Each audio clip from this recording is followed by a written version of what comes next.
online who will be seeing this by webinar. And I'd like to extend a welcome to them and a big shout out to them for coming. Thank you. You're here in virtual reality, huh? Yeah, why not?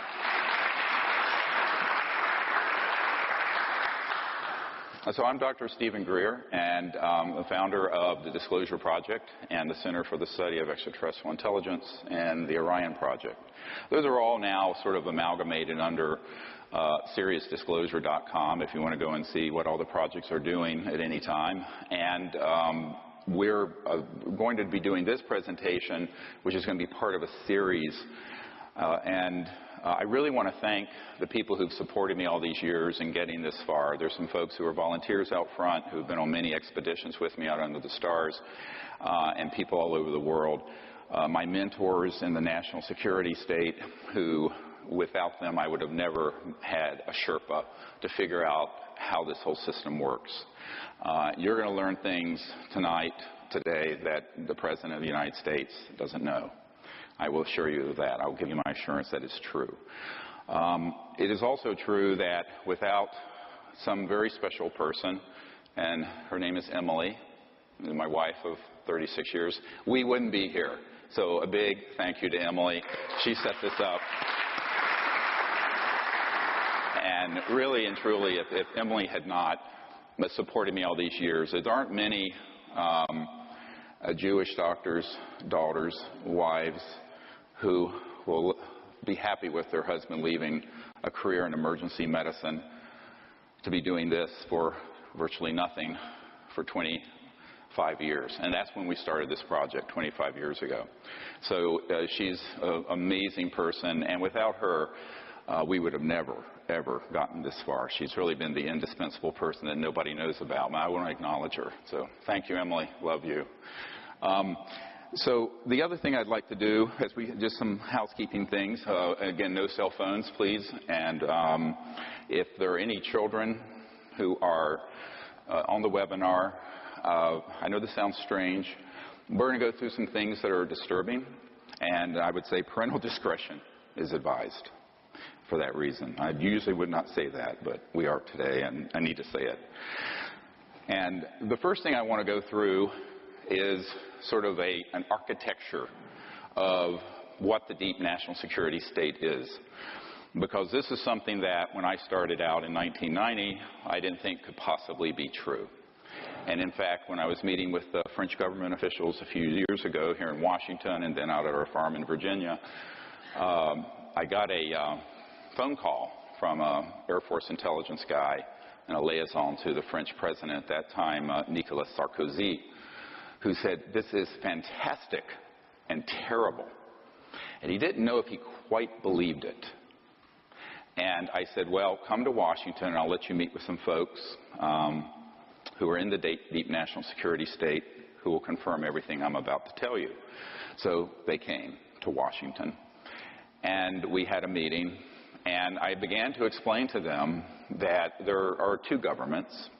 There's the government of we the people, that Thomas Jefferson spoke of, that we have elected, and those who have been appointed. And since World War II, there has evolved a monster, which you're going to hear about, which desperately needs to be put on a leash and eventually phased out. And that is the deep national security state of unacknowledged special access projects. Now, this is a term most people are not familiar with. Most of you, if you're anyone here from D.C., raise your hand if you're a D.C. person. You probably have heard of TSSCI, Top Secret Special Compartmented Intelligence. A top secret clearance are like 985,000 people who have them. It's, that and $1.50 will get you on the metro. So those are not unusual. What's unusual are the projects I'm about to talk to you about. And these unacknowledged special access projects are projects that have not been supervised by the President or the Congress in an appropriate way since 1956, at least 1956. And this is a key date for you to keep in mind. I was 1 year old, so I couldn't do anything about that. Most of us here weren't of an age where we could have done anything about that disaster. But we're going to talk about how that evolved and how an unacknowledged special access project really operates. The very first thing you need to understand is that it developed as a consequence of the extraordinary secrecy around the UFO issue. And if you doubt it, it goes all the way back to 1945. And I'm going to go through some documents. The one that's up here is one that we acquired and released. It's now the #1 viewed document on the FBI site, this one.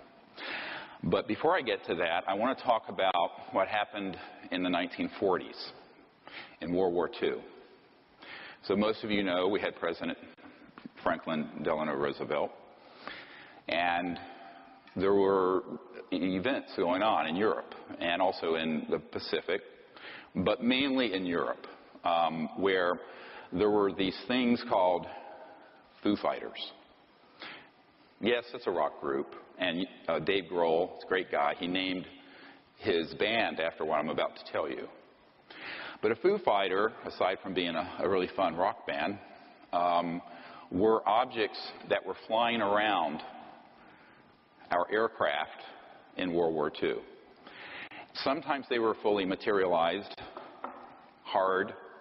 Most of the time, they were an energy field that looked spherical, and they could come through an aircraft, even coming down the center of an aircraft and out the other end. This is the trans-dimensional nature of extraterrestrial technologies that I covered in a previous workshop. This became a huge concern for the Allies, and the Allies dispatched, or the President, I should say, on behalf of the Allies, dispatched a man named General Jimmy Doolittle. Now, how do I know this? Because his nephew is a dear friend of mine, Dr. John Altshuler. Dr. Altshuler is a hematologist, oncologist in Denver, very renowned. And he was asked, General Doolittle was asked to go over to the theater of operations in Europe to find out what the hell these things were. Now, the word Foo Fighters come from sort of French and German faux, for fire, because they were these fiery, had a luminous corona around them. And, but they would disrupt electromagnetic signals.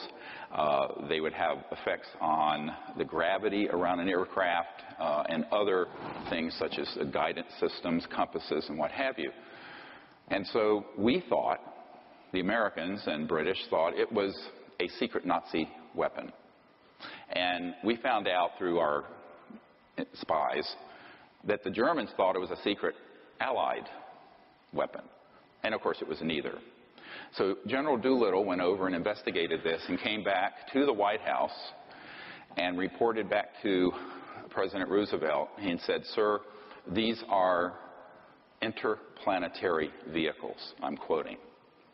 And so began the modern era of a serious concern from the national security level about UFOs. You can argue it went back to the airship scare of late 1890s, where there were massive craft seen off the coast of California, but there wasn't that much official concern at that point. It was sort of an enigma. But in World War II, because of the type of weapons being developed, both by Hitler and by America, the interstellars, as I call them, became very concerned about what humans were doing on Earth and the risk of us destroying this planet, which I believe, carefully in analyzing the history of this, that they have an interest in its survival and humanity's survival. And so the President at that point did assemble a group of folks that included Oppenheimer, people who worked on the Manhattan Project, Dr. Vannevar Bush, no relationship to President Bush, and others to look into the issue. By the time we detonated the first atomic bomb, the facilities at White Sands missile range in New Mexico and Alamogordo, that area, were being overflown regularly by UFOs.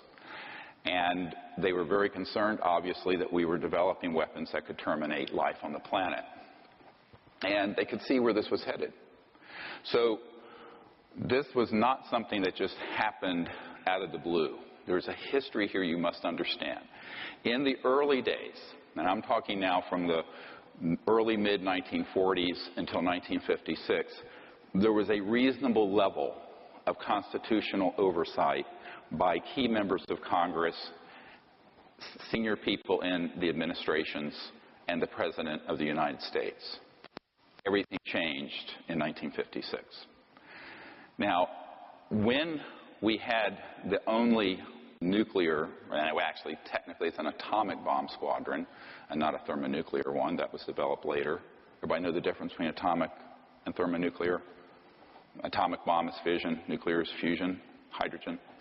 Anyway, the atomic bomb that we dropped on Hiroshima and Nagasaki was developed, as you all know, in New Mexico, and it was tested at White Sands, and eventually in Roswell, New Mexico, that was the only bomber squadron that had atomic bombs in the world for a number of years before the Soviet Union developed them.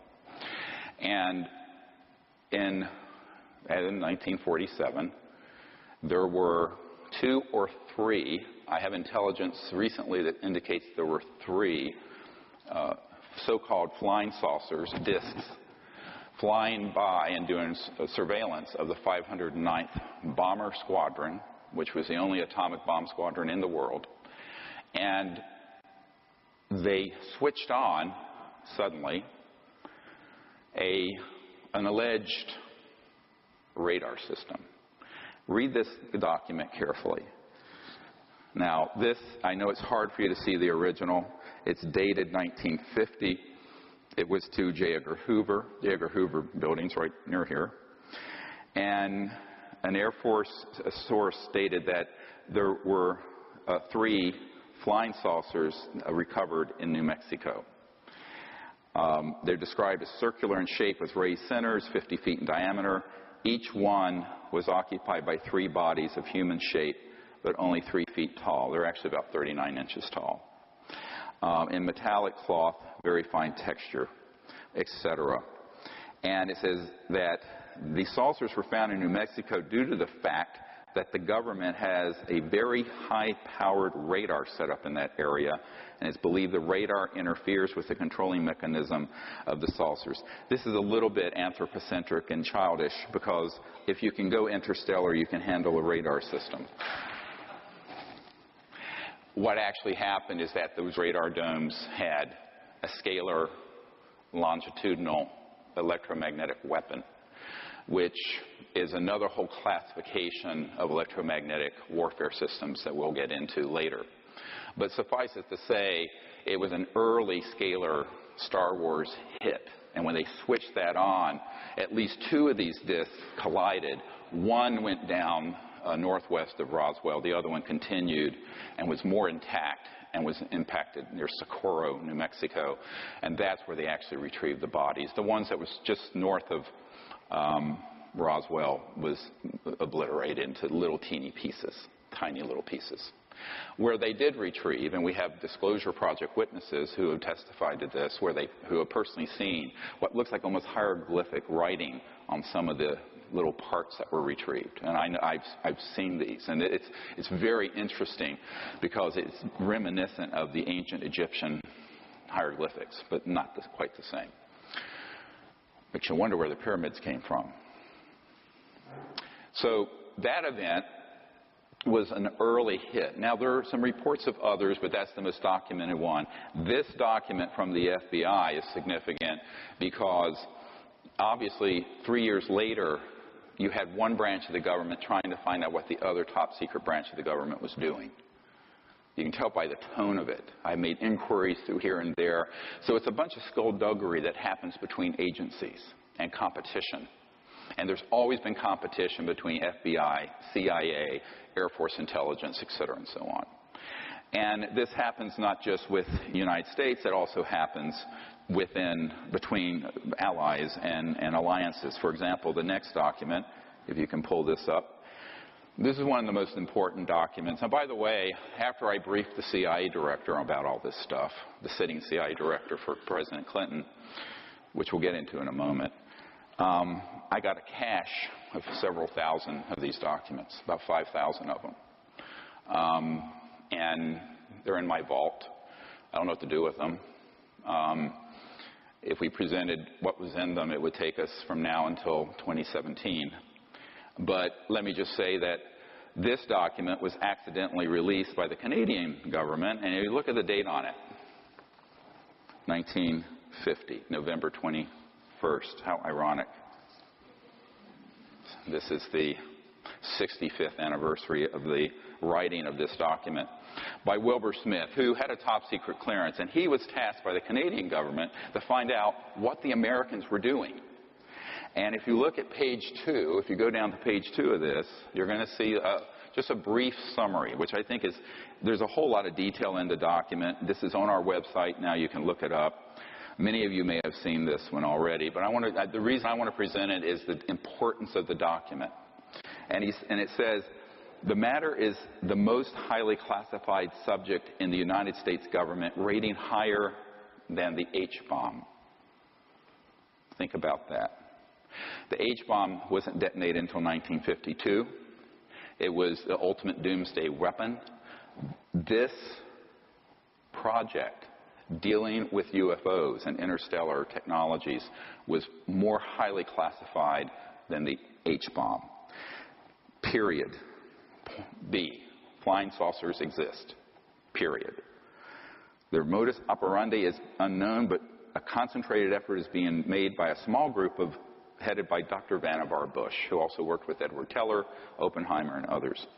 And 4, the entire matter is considered by the United States authorities to be of tremendous significance. I have a whole dossier that a Canadian put together of the Wilbur Smith investigations on behalf of the Canadian government to find out what in the hell the Americans were doing with these extraterrestrial vehicles. It's a fascinating case. Now, the reason this is so important is that it acknowledges several things. That they exist, that it's the most secret issue in the U.S. government, exceeding the secrecy of the H-bomb, and that a group had been put together to study how they operate.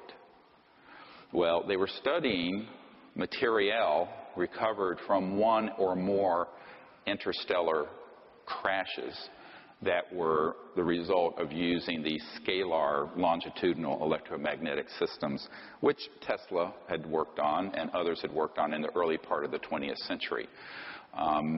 Keep in mind that by the early 1900s, there had been experiments done on not only scalar and electromagnetics, longitudinal systems, which are, just to put it in a simple layman's term, the light in this room that we're looking at, it has a wave function and a particle function. It goes 186,000 miles a second. A scalar longitudinal system is, there's no wave. It's boom, and it's a point, and it's multiples of the speed of light. And so once you understand how these operate, and I have folks at the Naval Research Labs here in Washington who have done communication systems developed based on pulsed scalar systems that are multiple of the speed of light. So if you think that you cannot communicate faster than the speed of light, you are wrong, and the physicists are wrong. It's because they don't know about the scalar end of this, but that's a no, because that's all classified. They're not going to teach you that at MIT or Caltech. So these systems have been developed and have been deployed since at least the mid-1940s, which is a frightening thought because it's an area of technology that is potentially devastating if it's in the wrong hands. And unfortunately, it fell into the wrong hands, and there it remains. So one of the things that happened along the lines around this time, the next document, a very important one. Look at the release date. It was a little while after, a few months after I briefed the CIA director.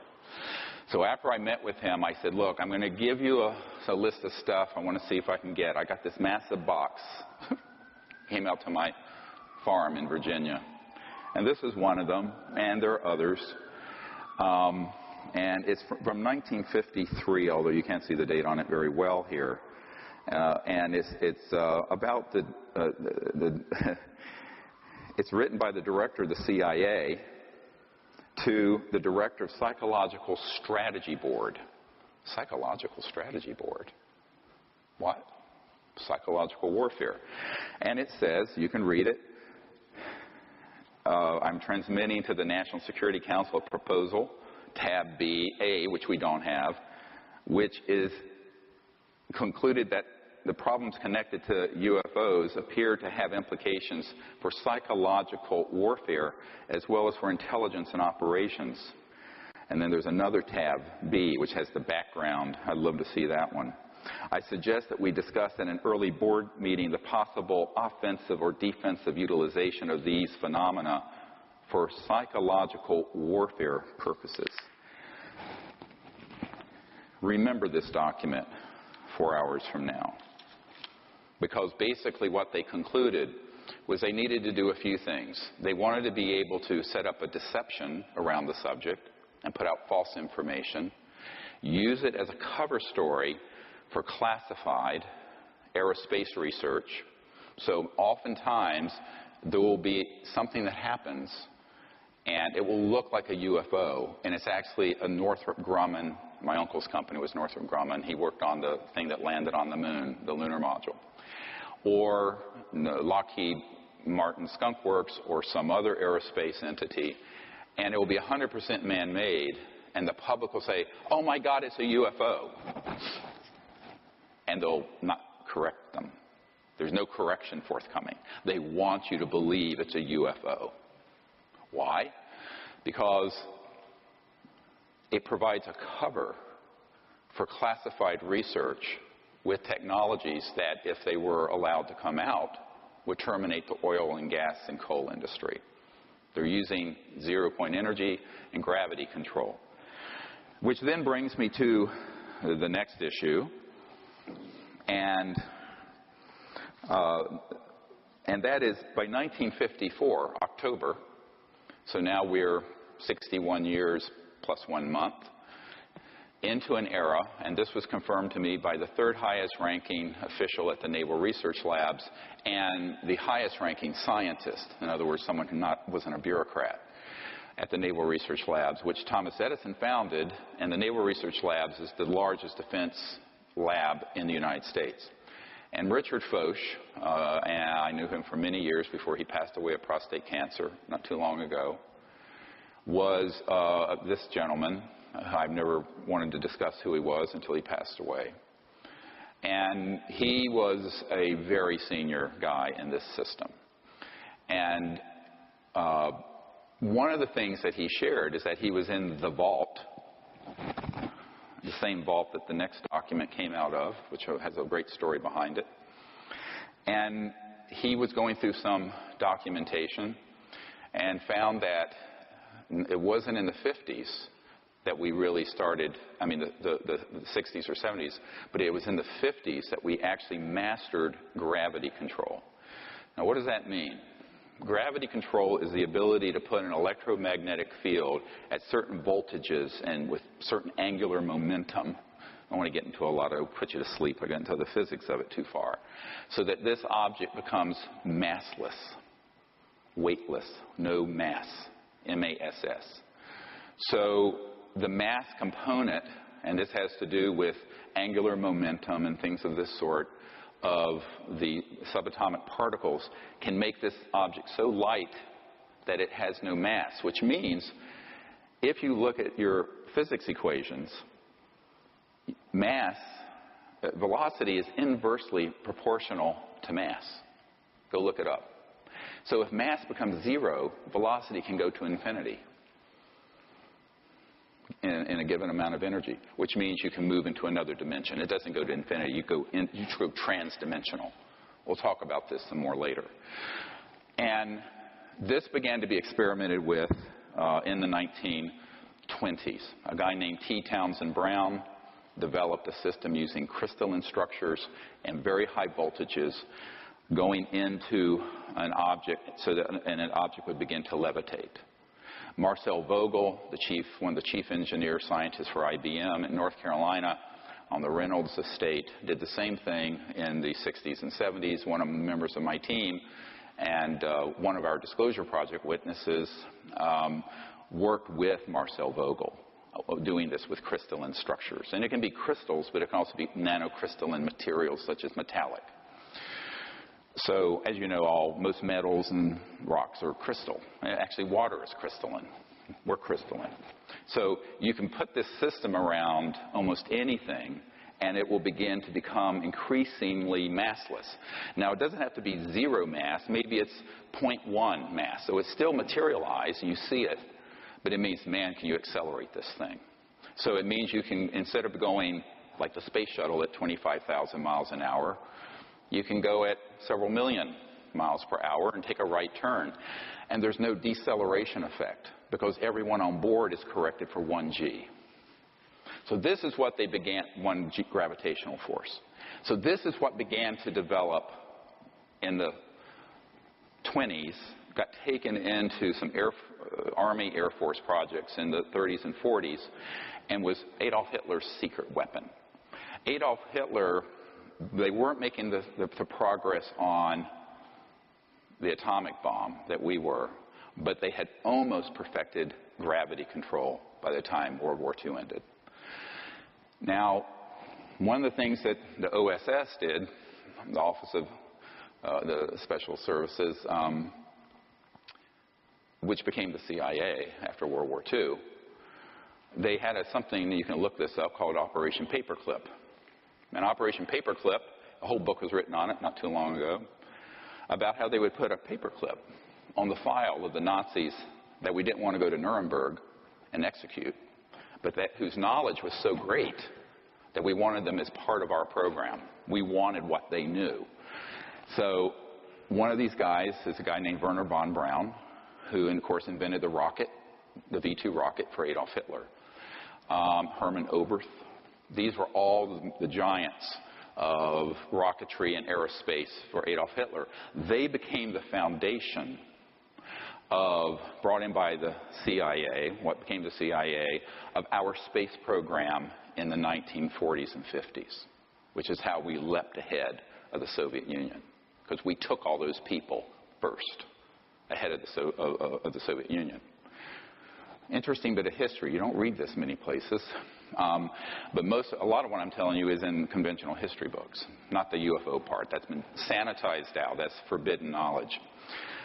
So as a result, by the time we had those guys and the experimentation that had been done by T. Townsend Brown, whose work became a part of a corporation called the RAND Corporation, which still exists, a huge think tank, we really had something going. You add to this the study of materiel and electronics retrieved from interstellar vehicles that were shot down. So a lot of people say, oh, well, the things we have, are they all just reverse engineered from interstellar ET? I said, no. The laws of the universe are universal, and the mind of man, just like the man of an ET, can unravel the mysteries of the universe. And so it has come to pass. But if you we're not starting at zero when we retrieve the objects that were interstellar. We were starting with decades of research in classified electronics, electromagnetic fields, anti-gravity, scalar systems, etc. and so on, that had been going on since the time of Nikola Tesla, the true genius of the 20th century, not Albert Einstein, by the way, so who is a minor luminary compared to Tesla.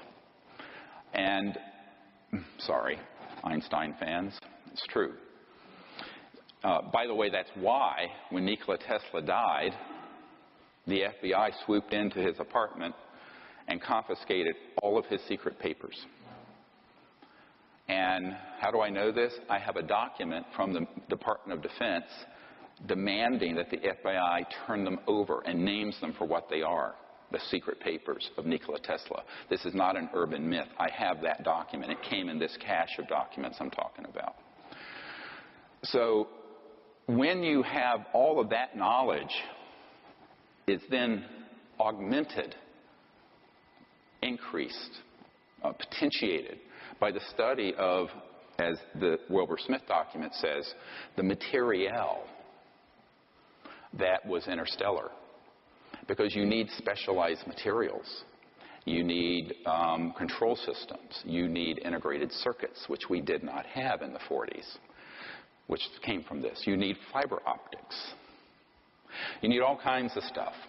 So some of the technologies, and this is where Colonel Corso, who worked on these projects tangentially, is correct. If you read The Day After Roswell, he says fiber optics, integrated circuits, and a whole slew of things came from studying the materiel from these crashed ET interstellar objects.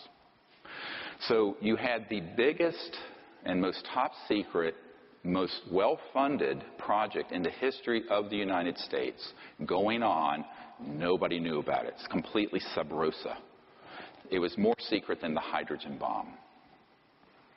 And so between 1945 and 1954, the brain power of those Nazi aerospace folks like Wernher von Braun and Hermann Oberth, the work of T. Townsend Brown and others, Edward Teller, some of the brightest and most ingenious people in the world, bent their attention primarily not to the hydrogen bomb, but to gravity control and how are these interstellar visitors getting here?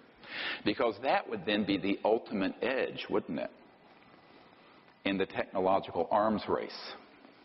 You talk about a delivery system. You don't need an intercontinental ballistic missile that goes a few thousand miles an hour if you can deliver something instantly from one continent to another, or worse, from one planet to another. You begin to see the implications of this for national security.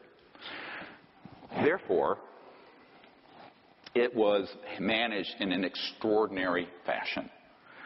And the secrecy around it was increasingly ruthless. So much so that by 1956, the President of the United States, a man named Dwight Eisenhower, most of us drive on Eisenhower-era highways using 1880s Mercedes-type internal combustion engine cars that are run by fossil fuels, all of which have been obsolete since the 1940s or sooner.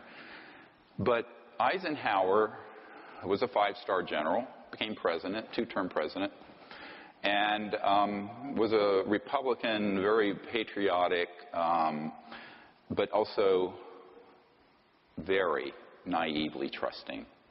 Jackie Gleason, the very famous comedian, his wife were friends with some folks that had been on my team before they passed away, and said that Eisenhower on his deathbed was a very bitter man over what happened to him between 1954 and when he left office in early 1961 when Jack Kennedy became the President of the United States.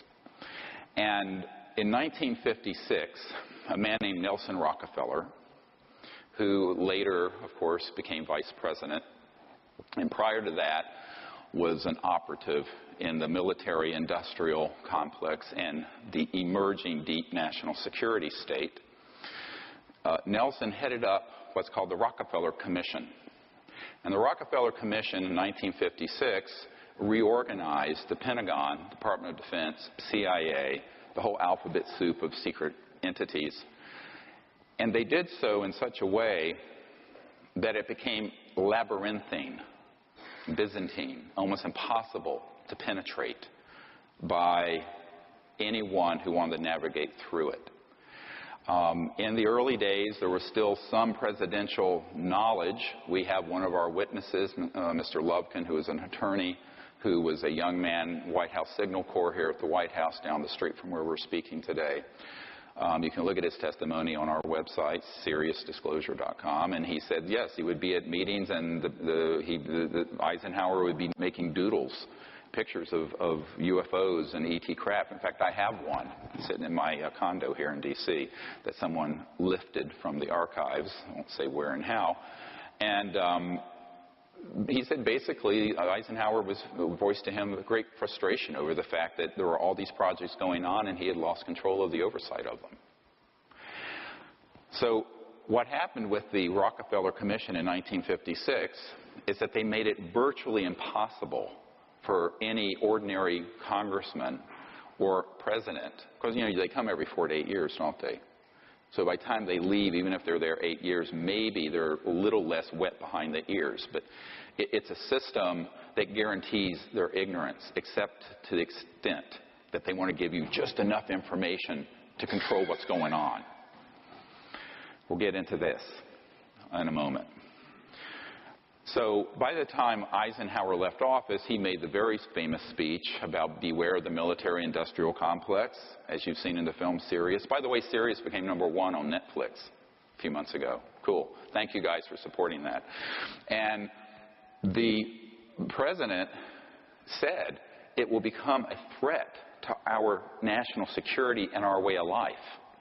Not the UFOs, the secrecy. No less a figure the same year, Admiral Roscoe Hillenkoetter, who was the first director of the CIA. Go look this document up. I mean, I have more documents than we have time for me to go through. And it's a letter where he's writing and saying that the secrecy around the UFO subject is a threat to our national security and to the United States. This is the first CIA director, because he also later found out he was being Schmidt-canned, pushed aside by these neo-fascists who had taken over the intelligence community, the aerospace community, and the large corporations. What happened over those years, from 1947 until 1956, was that there was a deliberate, albeit imperceptible initially, takeover by the corporate state. Corporations working with unacknowledged special access projects, which are completely off the radar, not funded officially, took over operations. And as a result of that, those national security programs increasingly became out of reach for the president, out of reach for members of Congress, or even cabinet-level people like CIA directors and secretaries of state and people of this sort. So this was a gradual thing that happened, but there was an abrupt change by 56. By 1961, when Eisenhower left office, frankly, we were done. It was done. Now, you know, I couldn't do anything about that at that point. Couldn't run the Disclosure Project because I was only 5 years old, or 6. And so it just suffered and went along.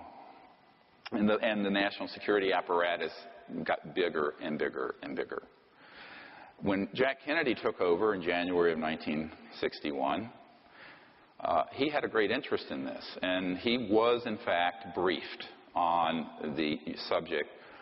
But as we know from Lieutenant Halt, who was on the early meetings I had that, ironically, Nelson's brother, Lawrence Rockefeller, who is the white hat in the Rockefeller clan, who actually wanted to end secrecy on the subject. Lawrence Rockefeller was a very early supporter of CSETI and the Disclosure Project.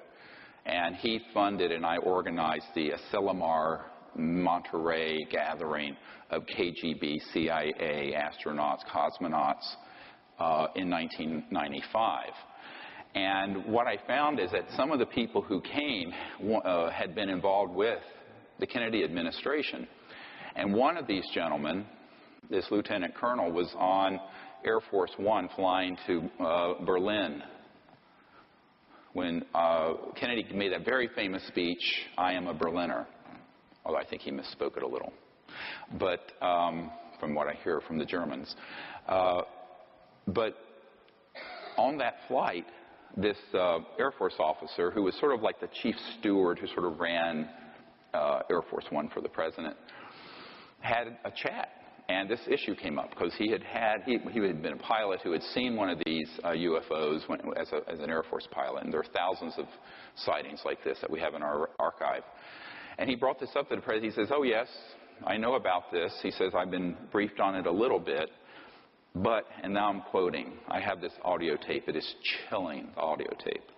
But he says, unfortunately, the whole matter, this is the president speaking, the whole matter is out of my hands, and I don't know why, and began to cry. So we know, and that was 1963, June of 63, and of course he was killed in November. But before that, some other tragic things happened. There are a lot of tragedies here. The main thing being the loss of almost a century of evolution by the human race, which is why I left medicine. I always tell people, I used to say try to save a life one at a time. Now we have to do something to save the entire human race and planet from what is a disastrous situation that's developed. So I just say that now all of us have to work together because our patient is Gaia, the Earth, and her 7 billion children. But if you look at this document, the next one, this is a very dangerous document to have. I'm going to have to give you the provenance of this. This is the Marilyn Monroe document. It's basically a death warrant for poor Marilyn Monroe. And you look at the date on it, 3 August 1962. They found her dead the 5th of August. It's signed by James Jesus Angleton III at the bottom. Project Moondust up at the top, and Project 46. These are correct code names and code numbers for UFO ET-related projects by the agency as of that date. And as you read through it, and it gives some background, it's a wiretap summary if you look at the top of it. I know it's a very degraded document, but it's a wiretap summary of telephone conversations between Marilyn Monroe and Robert Kennedy, the Attorney General, and a guy named Rothberg, who was an art dealer in New York. And they were tapping Marilyn's phone because she had had tryst, as it says here, with the president. And everyone knows now she had an affair with both Jack Kennedy and Robert Kennedy. And in pillow talk, the president had told her some things. And it says one such secret that she was going to divulge in a news conference mentions the visit by the president at a secret airbase for the purpose of inspecting things from outer space. I don't think they're talking about meteorites. Kilgallen, who had been a reporter who dug into this, replied that she knew what might be the source of the visit. In the mid-50s, Kilgallen learned of a secret effort by U.S. and U.K. governments to identify the origins of crashed spacecraft and dead bodies from a British government official. That was Lord Mountbatten. Kilgallen believed the story, who was later blown up by an IRA bomb, or so it was made to appear. Kilgallen believed the story may have come from the New Mexico crash in the late 40s, clear reference to the Roswell event. And she said that if the story is true, it would cause terrible embarrassment to Jack and his plans to have NASA put men on the moon, because we were using old rockets from the 40s when the secret organization already had anti-gravity under control. The subject repeatedly called the Attorney General and complained about the way she was being ignored by the President. The subject threatened to hold a press conference and would tell all, underline in the original document. That's not my underlining. The subject made references to bases in Cuba and knew of the President's plan to kill Castro. And number 5, the subject made references to her diary of secrets and what the newspapers would do with such disclosures. 2 days later, she's found dead. Now, this document, how did I get it? It's top secret, and it has not been declassified, and it is authentic. A man whose family helped found the National Security Agency, NSA, was so supportive of what the work I was doing that he appeared one day with this document. And it was a huge, one of those old Xerox from a big, government Xerox machine. The original I have in my vault is quite impressive. And he says, you need to know the kinds of things. I think he was not trying to scare me off, but he was wanting me to know the kinds of things that have been done to people who tell these kind of secrets. And so he gave me this document, and as soon as I saw it, I suspected it was legitimate. Later, I had it inspected by a man who I don't wish to name, but he was the officer who was General Odom, O-D-O-M, who was head of the NSA for years. He was General Odom's right-hand guy, literally carried his briefcase. And he became a document authenticator and a lecturer at University of Maryland who, frankly, when he looked at it, he says, without me taking it from the vault myself, I can tell you at 95% certainty it's authentic because everything in it. So basically what happened is that Marilyn Monroe was being jilted by the Kennedys because it was becoming too well known they were having an affair. The Kennedys did not order her assassination. Angleton did. Now, who is Angleton? Angleton was the big, whole books have been written about this guy. James Jesus Angleton III was the guy who at the CIA was the big mole hunter. He was the guy who would chase down anywhere a leak was coming from and had everyone tapped. And he realized that she was about to light this up and hold a press conference to talk about the ET bodies from outer space and all these secrets that Jack Kennedy had told her just out of spite. She was just furious that they had sort of pushed her out of the inner circle. And, you know, the whole thing about a woman scorned. But unfortunately for Marilyn, it cost her her life. I later, after I got this document, met with a man who at that time had worked in the intelligence unit of the Los Angeles Police Department, who separately had a wiretap on her in her home, who confirmed to me this was 100% true. Now, I don't know how many of you know a guy named Burl Ives, who's an actor and singer, and everyone thinks he was like Frosty the Snowman, but he was actually a very accomplished actor and folk singer, and very good friends with Marilyn Monroe, Elizabeth Taylor, people like that. And he was on my executive committee for a number of years, and by the time he was involved, I had that document, and I went to visit him. They had moved from Montecito and Santa Barbara up to Anacortes, Washington. And I was in his room. I was actually sitting on the edge of his bed. He was up there in years, big jolly guy, great bear of a guy. And I shared this document with him. He says, oh my God. He's a 33rd degree Mason, by the way. He says, we all know, every one of us knew Marilyn had been killed, but we never knew why. We had no idea why. This is why. This is the thing. And so that was also a shot across the bow to the Kennedys. Now, Jack Kennedy had great affection for Marilyn, even though it was indiscreet for him to continue seeing her. And he was furious that someone in the intelligence community, I don't even think he certainly didn't know about this document. He was very upset, is what I understand, that Marilyn was killed by these operatives. And he vowed to try to bring out this information himself. And I think that's why he began to speak a little more openly to this Air Force officer whose audio recording I have. And that was, of course, a year later. This happened in August of '62. The recording with the Air Force officer, that conversation with Jack Kennedy happened in 1963, June. In November, he was assassinated. As Kennedy was planning, if he had become the president, he was going to dissolve the CIA, get us out of Vietnam, disclose this information, and make peace with the Soviet Union. That's what he was going to do. And those folks in the intelligence community and the warmongers and the profiteers and the military-industrial complex said, like bloody hell you will. And that was the end of him. So that's why, I mean, although I thought they were joking initially, when I first, is this good information for you folks? I hope it's not too much, but I'm going to cover an enormous amount today. You've got to know the background. So over this time period from 1945, 40s to early 60s, there developed, a decision was made. I know this sounds like a joke because everyone says it. If I tell you, I have to kill you. But there's some truth to that.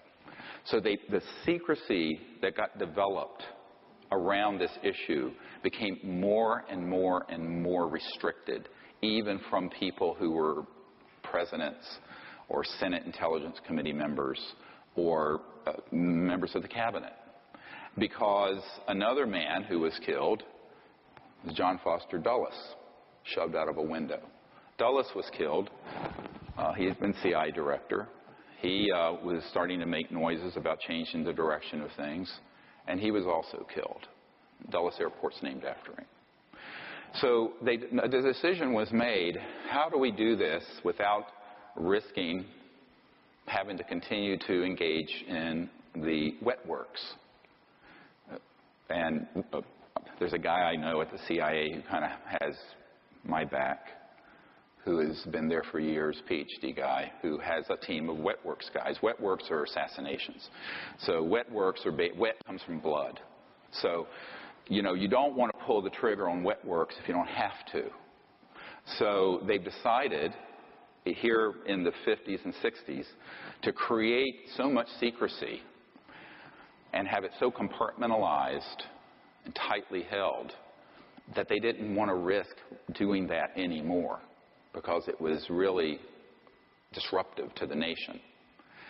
And that is really the genesis of unacknowledged special access projects. Now, a special access project just means you have to have the clearance to get to it and be read into it, as they say in military speak. But an unacknowledged project, I just want to go through a minute how that works. Let's say that this gentleman is a 4-star general, and I'm a colonel. I made you a 4-star general. But I'm in an unacknowledged special access project dealing with this or some other subject. It can be other things as well. If I am in an unacknowledged project, I am told, and I have one of my most senior military advisors has been in multiple of these. He was in one project that was $2 to $3 billion. He knew it was more than 2 and almost 3 billion in a project that was off the books, no accounting, president didn't know, Congress didn't know, tightly held. A military guy working with some corporate folks. And he told me, he says, here's how it works. He says, they take you to a SCIF, a Secure Communication Intelligence Facility, SCIF, take all of the equipment off of you, any guns off, cell phones, watches, nothing. Anything metallic. You go into this underground facility, and there's a meeting. And he said, hey, you have a come into Jesus talk. And what happens is that you are told that only the people in that room are read into and cleared to this unacknowledged special access project. And if you speak of it outside of that circle of people, there's one person there with a gun and a bullet. He takes the bullet out and he says, it has your name on it if you speak to anyone, and I mean anyone, your wife, the president, your commander, about what we're doing. And that is how it works. This is not a conspiracy theory. I've been in these SCIFs. I've been in a couple places, and I can tell you that is exactly how it operates. So one of the things I wanted to make really clear about what I'm presenting today, I'm not talking about anything that I don't have firsthand direct knowledge of. Everything I'm telling you, every bit of it. But I don't care about conspiracy theories. They're mostly 99% wrong. And I really don't care about the internet chatter. You know, this is 25 years of the most incredible investigative research. And, I put over $10 million of my earnings and life into doing to get this far. And I can tell you, if you're in an unacknowledged project, and I was offered this position back in '92, and asked my wife about it, and I rejected it. I was actually offered $2 billion personally, if a fund with $2 billion in it, if I would shut the hell up, join one of these unacknowledged projects, and do what they wanted me to do. And I said, screw you. I'm not doing it.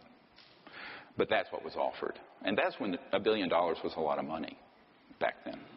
Now, they're minting a billionaire every week in Silicon Valley. But, in 1992, $2 billion was a lot of money. So what ended up happening in this scenario is that if my 4-star commanding general calls me in because he's heard rumblings about something that people are working on he didn't know about, under threat of death, TWEEP, terminate with extreme prejudice, which is death, TWEP, I am to turn to him, even though he's my 4-star commanding. I'm only a colonel. And I'm to say, sir, no such project exists. That's how it works. It's illegal. It's unconstitutional. It's criminal. It's dangerous. Because once you have a breakdown in the rule of law, we're back in the jungle. We're back into Al-Qaeda territory.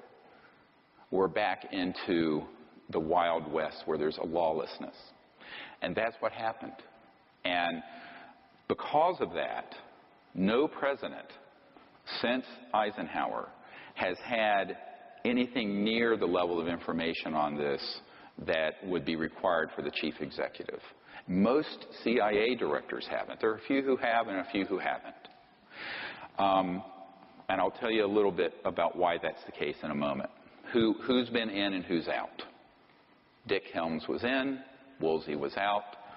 It's a long story, but I mean, I'll try to cover it. I mean, you guys are going to get more information. It's going to be TMI, too much information by the end of this. But this is why I'm doing this today, is that I want to leave a record of everything I've learned that's critical for the public in case, you know, I'm 60 now. So who knows what will happen to me. So it's important to leave this. But if you're the president, don't assume that you have an all-access pass. The presidential daily briefing doesn't have anything really that critical in it. And almost never this subject. By the time you had Johnson come around, and then you had Nixon, and Nixon, by the way, was vice president for Eisenhower.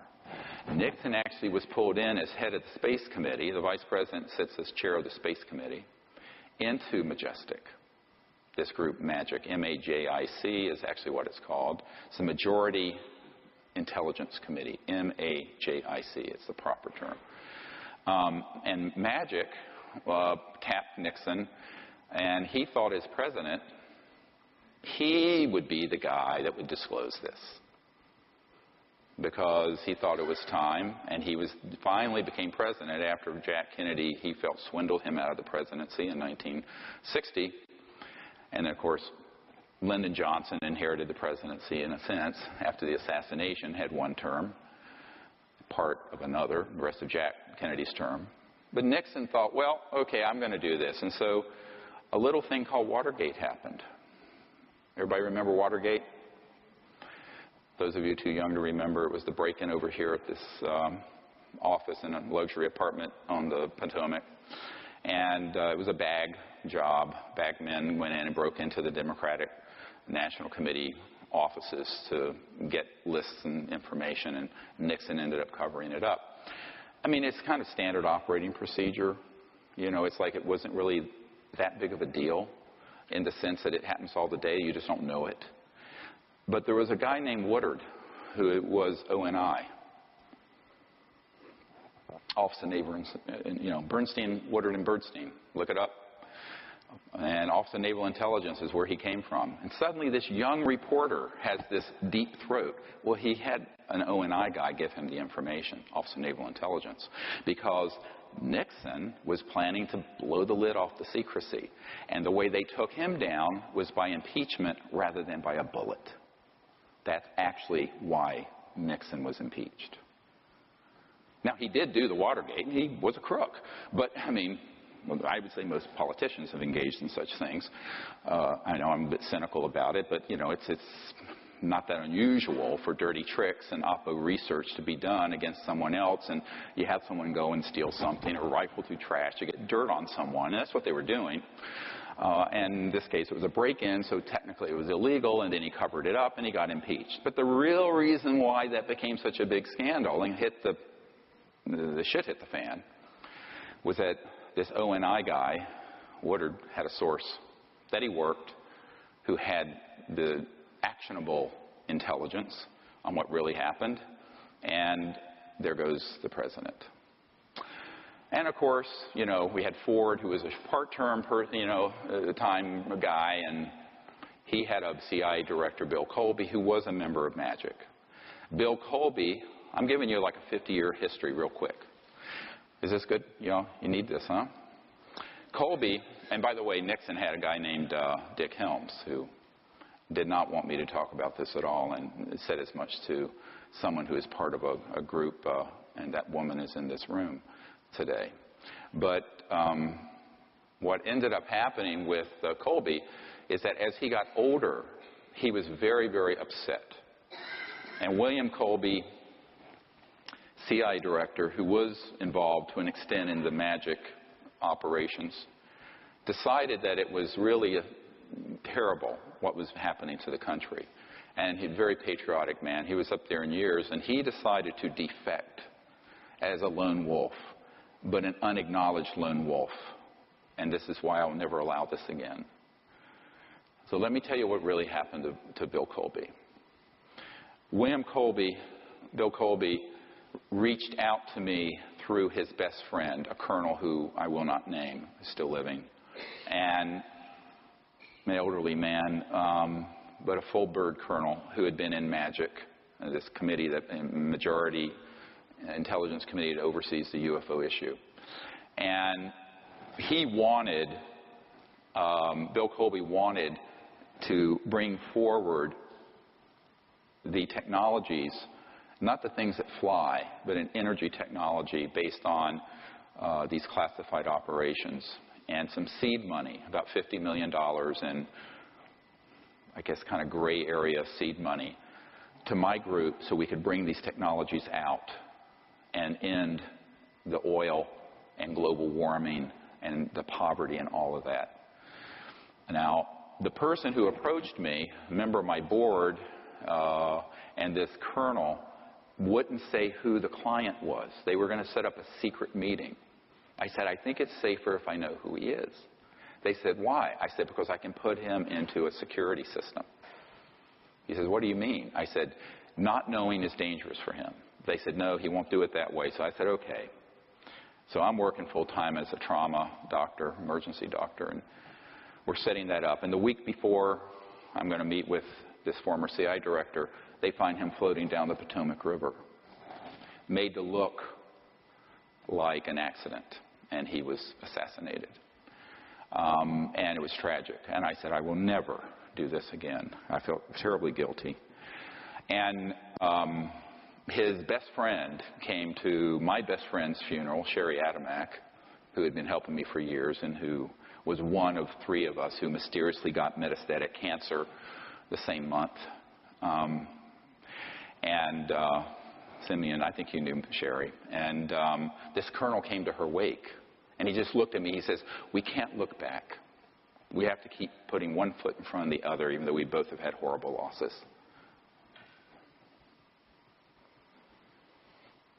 Yeah. So we did. We kept going. And, you know, when Bill Colby was killed, I thought at that point, well, his game is over. You know, from 94 until now, I was about to give up on everything. But anyway, very, very difficult emotionally and very difficult physically to carry this for, 25 years. But, I figured this is the pearl of great price. You don't throw this one back in to the water. I mean, this is huge. So we decided we would just continue marshaling our energies and go forward. But we knew that we couldn't do anything like that again. It had to be open. I mean, I had to know, and to the extent things could, none of this skullduggery, because the secrecy is their domain. If you go to the National Reconnaissance Office, the super secret spy agency that runs all the satellites, above their entrance it says, we own the night. You can Google it. And I always say, we need to own the light. We need to own the light of disclosure and the truth and bring this out. So I try to do things to the extent I can, as fully as possible out in the open, while maintaining the confidences of those who are still living who ask me to do so. But, and that's why I'm giving you this much information today. The other thing to remember about how Colby's demise evolved was that he was going to make a run at one of the big central reasons for the secrecy, which I'll get into in a moment. And that's the technology. This is a big science and technology story. Because imagine bringing out a technology that would sit on this podium, that would run your house, pulling energy from what's been called a zero-point energy field, that never has to be rebooted for fuel. It's pulling it out of the fabric of space-time. And it's estimated that every cubic centimeter of space in this room has enough energy to run the United States for a year, if you can tap it. And it has been tapped. So at the root of interstellar transport, aside from the transdimensional and anti-gravity, is the energy source. And the energy source is this amazing electromagnetic flux field. In fact, the early man-made UFOs were called flux liners because it's pulling energy out of this infinite ocean, this infinite sea, as Tesla called it. Professor Dirac called it the Dirac Sea, but it was this infinite field of energy that is at the root of space-time, embedded within space-time. And so bringing out something like that would, of course, immediately make oil, gas, coal, ExxonMobil, cars, internal combustion engines, jet engines, rockets, diesel, ocean liner engine, everything you can think of that we use would be obsolete and would be retired very quickly. Now, what I just named is several $100 trillion in mineral assets and infrastructure, because we also wouldn't need a public utility. Every car and home would be self-sufficient unto itself. I mean, it is a whole new world. Now, we could have had that world before I was born. We don't have it yet. And as a result, we've decamped in the Middle East with our hegemony, and now we're facing World War III. So there are consequences to this kind of secrecy, unintended, and some are intended. But the unintended consequences are really about blowing back on us hard right now, both physically, geophysically, environmentally, geopolitically, and militarily. It's a very dangerous thing to thwart the development of normal technologies to be used for peaceful purposes. Now, that's the big caveat. Use them for peaceful purposes. Now, eventually, one of the things that happened along the lines of this was, how do we keep all this secret? Well, wet works kill people. Compartmentalization, unacknowledged special access projects. Nobody outside the project knows. A big one is ridicule. I have a document from 1950s where they talk about engaging Disney Studios, which had done a lot of the OSS propaganda films in World War II. And Walt Disney was an asset of the CIA. And believe it or not, I mean, everyone thinks of cartoons, but so they engaged Disney Studios to make Flying Saucer and Little Green Men films, ha ha ha. And it ridiculed the subject so that respectable people would say, well, you're a kook if you're dealing with UFOs and the ET issue. And that was done deliberately, and this was part of what I referred to in that earlier document, the psychological warfare value of the subject. How do you create the psychological nexus so that the subject becomes subject non grata? Like a persona non grata. It's a subject non grata. It's unwelcome. It has ridicule associated with it. And an Air Force major told me, who's one of our Disclosure Project witnesses, who was present when we shot and killed an ET on the tarmac at McGuire Field there in New Jersey. His testimony is quite riveting if you've read the materials. And he was saying, look, really the way this has been kept secret more than anything is just sheer ridicule. Nobody wants to be laughed at. Everyone's concerned what their friends might think. Because, where's the tinfoil hat you're supposed to be wearing? So this ridicule got ramped up in 1953 in the psychological warfare programs. So by the time, we came on the stage, we're 50, 60 years into a hole of ridicule and denial and countermeasures and everything else that, how do you fix this? It's very difficult because most reporters and media people don't want to be ridiculed. nor do scientific and people and professors and government folks. I mean, there's so many people in the Congress I've met with, very interested, know this is real. I'll say, will you hold a hearing on this? They go, oh, no. It'd be the end of my career. I'd be the laughing stock. I'd be Senator Moonbeam or Congressman, Tinfoil Hat or whatever. So that ridicule, which was ramped up in the 50s, has been very effective, incredibly effective. And that's one of the hard problems I've faced as well. Although, as a medical doctor, luckily I was known as a very good emergency doctor before I got on Larry King Live and started doing stuff like this. But if it had been the other way around, I probably would have never been hired. Really. Yeah, so I was careful in my timing because I did have a family of 4 children to support. Luckily, they're all out of college now. So, now the next thing I want to, if the next document, if you move on from Marilyn Monroe's tragedy, and there will be time at the end of today for you to ask questions. I'm sure your mind must be swirling by now about a lot of things. And this is the next document is the Peterson Memo, Arlington Institute. So this is the meeting that never happened with me and the CIA director. Very interesting. Look at the date. 3rd of December, 1993. The meeting between me and the sitting CIA director was the 13th of December, 1993. And is that document up? And the CIA director, R. James Woolsey, who, when information about my meeting came out after he had left office, denied it ever happened. Luckily, I could call him in a flat-footed lie. I always tell people in Washington, how do you know these politicians and lawyers are lying? Their lips are moving. If their lips are moving, they're lying.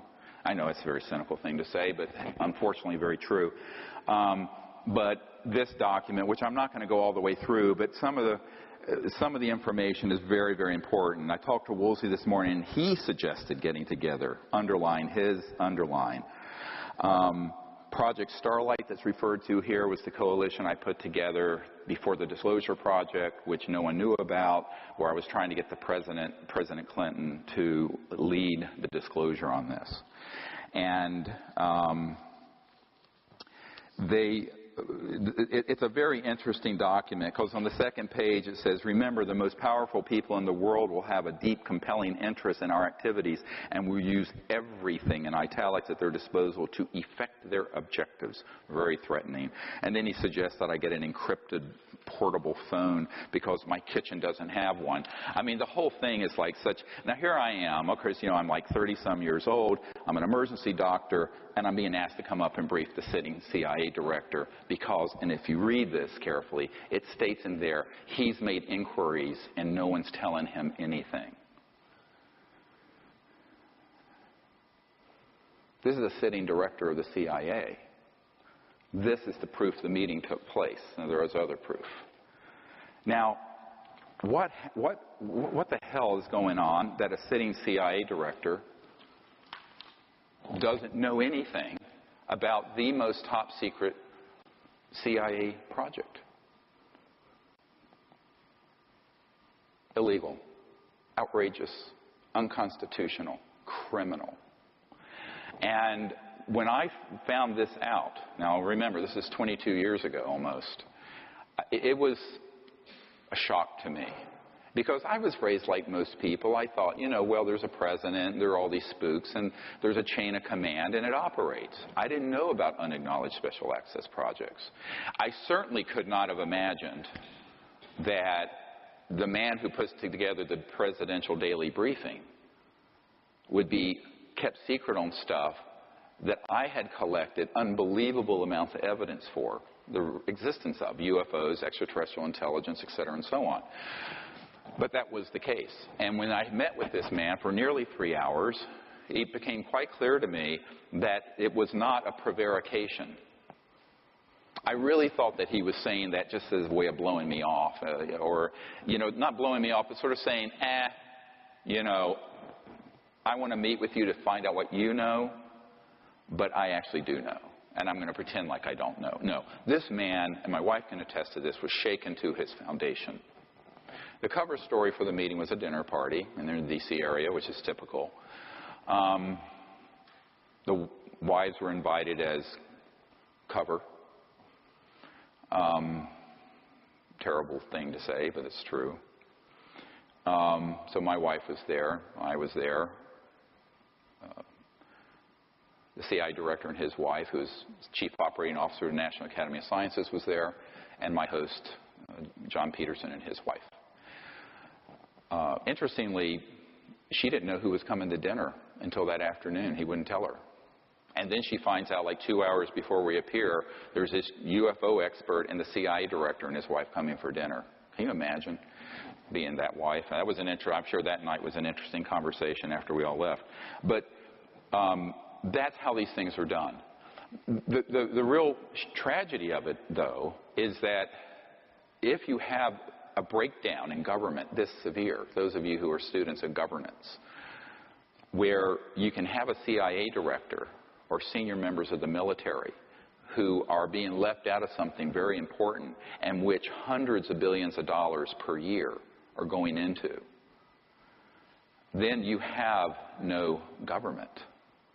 So the deep national security state from 1950s until today has devolved into this sub rosa, unacknowledged, not international, transnational entity with representation in the UK, Canada, Australia, Brazil, China, Russia, former Soviet Union, which on this issue work together like this. It is not responsive to the body politic.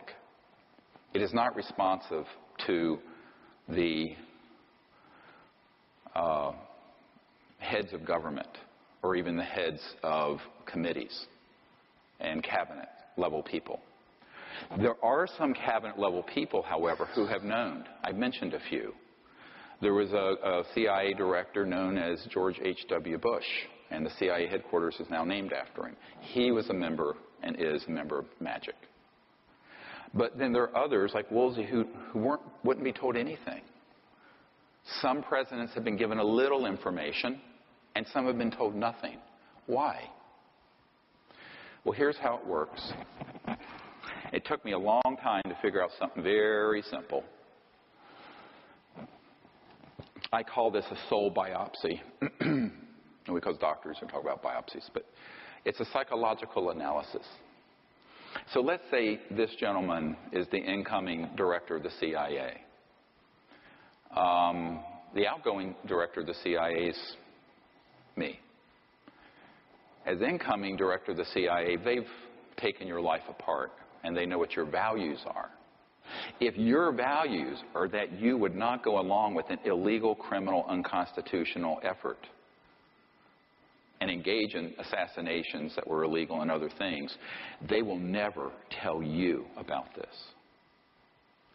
And even if you're the president that's incoming, this is what happened to Jimmy Carter. And I know this for a fact. Jimmy Carter got elected, and the outgoing CIA director was, guess who? George H.W. Bush. George H.W. Bush, when he was called in and they had the transition meeting for between November and January when they had the transition and they're standing up the new cabinet, was asked personally, face-to-face, by Jimmy Carter, and I met with someone who was there, about the UFO issue. And Bush said, I'm not going to tell you, in a very derisive way, about that. Go see if you can get it from the Congressional Research Service. Literally. Brushed him off. And Carter was stunned, because Carter had had a UFO sighting when he was governor of Georgia. I have his report form that he filed officially, signed Jimmy Carter. He ran in 1976 on ending UFO secrecy, actually. So he put together a White House study on UFOs, which we have disclosure project witnesses that attest thereto, and they were reaching out to Stanford Research International to do SRI to do the study for them because they couldn't get anything from outgoing CIA Director Bush. And that entity, SRI, had some people come in and threaten them and said, basically, if you want to receive any more contracts from the Department of Defense or the U.S. government, you will refuse to do this study for the White House. We have that as an affidavit signed from someone involved. So now, this is very extraordinary, but we have legal documents that prove it. So Carter was boxed out of this. And not long ago, he was at a signing ceremony, signing guitars in Spain to raise money for the Carter Center a few years ago. And a very well-known, I think his name's John Williams, well-known classical guitarist who's on our team was there and said, you know, at dinner, someone asked Carter, what was it like to be the most powerful man in the world? And President Carter said, I don't think I was that man. And everyone just thought he was joking. And he said, well, there are certain things I wasn't allowed to know about. And someone in a ridiculing way said, ha, ha, ha, what, like UFOs? And President Carter said, yes, that and more, referring to these energy and technology things. And so Carter wasn't joking, and it is true that he did not get access the whole time he was president because he would have ended the secrecy, and they knew it. It's also why he was a one-term president. Now we had after him Ronald Reagan, or Ray-Gun, as I call him, R-A-Y. So a colonel who reached out to me was one of the guys who putting together the SDI, Strategic Defense Initiative, Star Wars. And he actually met with Carter and Reagan. Carter was a hard sell, Reagan was a soft sell on the billions to go into Star Wars. Now, the way it worked is that the Star Wars was always a cover story for targeting in space interstellar vehicles using these scalar weapons, not lasers. Not, if it's at the speed of light, it's not fast enough. Everything important is faster than the speed of light. And so what happened is that he, at that point, got convinced. They sent just the right people in to convince Reagan that there was an existential alien threat. Basically what Wernher von Braun warned on his deathbed about, which we'll get to in a moment. And so Reagan bought into it. That's why you can Google this. At the UN, he said, wouldn't our job of uniting the world be easier if we could unite against a common alien threat? I'm paraphrasing, but you can look this up. Actually, Bill Clinton recently said that on Jimmy Kimmel, something very similar. The reason that happens is because there is a prevailing need for people who are in certain positions to be given what is, I call, targeted and tailor-made disinformation. Information that is geared towards scaring the hell out of them so they go along with the agenda of militarism as opposed to peaceful contact with these civilizations. And it's not hard to do if you have a certain orientation, if you have a certain mindset based on fear, xenophobia, us versus them, that whole mindset. So that's really the criteria. Whether someone is pulled in the loop of this secrecy in government or not has to do with what their values are, what their psychological profile is, whether they will go along with the agenda of secrecy. If they will not go along with the agenda of secrecy, they're not going to tell you anything. I don't care if you are the President of the United States or the CIA Director or the Chairman of the Joint Chiefs of Staff. But there have been people who do know in those same positions. Why? Because they were willing to go along with this chicanery. Now, if the next document you can put up is just a partial list of the sort of VIPs and government official I briefed. It goes 3 pages long. It's 50, 60, 70, and this is just a few of them. Every single one of these people, without exception, and you can scroll down through them, and just flip through. I'm not going to go through them all. We don't have time. It is a lot of work having private meetings with this many people. Every single one of these people, from Senator Claiborne Pell to the CIA director to the head of intelligence for the Joint Staff to the head of the Defense Intelligence Agency, the biggest intelligence gathering entity in the Pentagon, every single one of these people wanted to know but had been denied access to these unacknowledged special access projects. Every single one of them. That is the proof we have. If we ever had to go to court to prove that the operation is illegal. And these people, the ones still living, would be subpoenaed. Because, believe me, and I have more, one of them that you see on page 2 here is Lord Hill Norton. And if you go to this next document, this is a 5-star admiral. How many people have heard of Lord Hill Norton? He's actually a great guy. He passed away not long ago. I don't mind sharing these couple letters. I have a whole file with him. He asked me to come to his estate in England and brief him back in, I believe it was 1990s sometime. And he was a 5-star admiral, what they used to call Sea Lord. And Lord Hill Norton, is that the one? Is that the right one? Yeah. He had found out through other sources that UFOs were real and that there was a big operation in the UK that was this transnational, deep national security state working with the British. But he was head of the Ministry of Defense, and as such was head of MI5 and MI6. He was also head of the Military Committee for NATO. He had no knowledge of these projects the entire time he was in government. And when I met with him at his cottage, and you know what's kind of cute about it, at the second document, if you go to the next one, he says, I thoroughly enjoyed our talk when you came in August. This was in August of, I guess it was 1995. And I am grateful to you for your time. I read all the materials you left me, and I intend to read it all again. I also shared it with Countess Murray, who shares our interest. I have an idea you may have met her some time ago. I meet a lot of folks. I find your latest brief on the national security implications of the UFO subjects very clear and very convincing. And it goes on. It's a beautiful letter. And things he was going to do with the European Parliament and whatnot. He died not being able to accomplish as much as he wanted to with the British government because I had to explain to him why he never knew anything about this. And it's a very hard thing to sit with someone like a CIA director or someone like this, who's one of the most powerful people in the military and intelligence field in the world, and tell them, you just were not in the loop.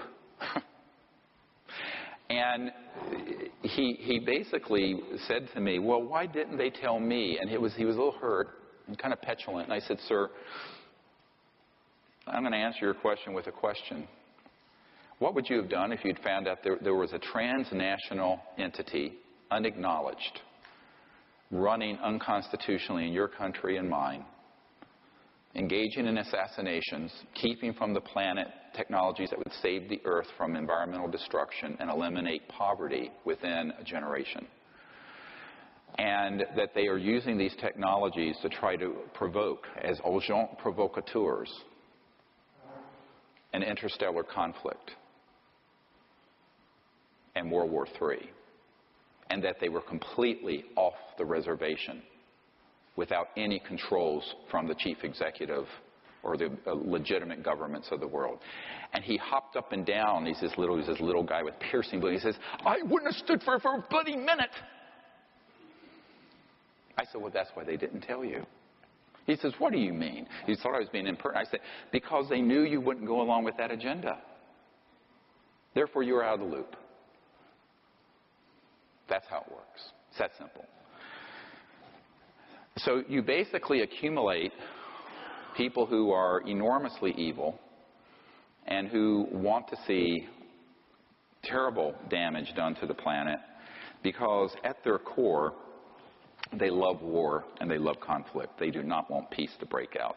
As one of them said to me, heaven forbid we should have peace on this planet. Too many people would be out of business. Too many of us would be out of business. Very cynical, but true. The next document is from one of my advisors to Admiral Tom Wilson. And it's about setting up a briefing for him. And I only put this up here because some people have challenged me, did you really have meetings with folks like this? Yes, absolutely. And it was on my birthday in 1995, the first letter was written. I ended up meeting with him in 97 in April. But he helped us in a number of ways prior to that, as did this Admiral Kramer, who set up my meetings at Wright-Patterson Air Force Base, the facility to which the crashed ET remains went in 1940s in Dayton, Ohio. And this meeting was another one where I was able to provide to him some very important information prior to the meeting, including a 1991 document which has not been declassified, and I will go to that one next. It's the National Reconnaissance Office document. And that document is basically a security alert. And the reason it's important is not so much for its content or on the next page, which is a warning that a group of UFO buffs were trying to penetrate the perimeter of Area 51. So it's called. Nobody calls it that, really. It's the Nellis Range. But this was generated, and you can see the date, July 1991. And take a note of the distribution list, please. And we're going to get back to that in a moment. But it's a security blue fire, which is a code name, 1991, Commander's Net, Royal Ops, Cosmic Ops. So cosmic clearance, you've heard of this? Not a myth, it's real. Magi Ops, Magi, as the majority, as the magic, M-A-J-I-C, Ops.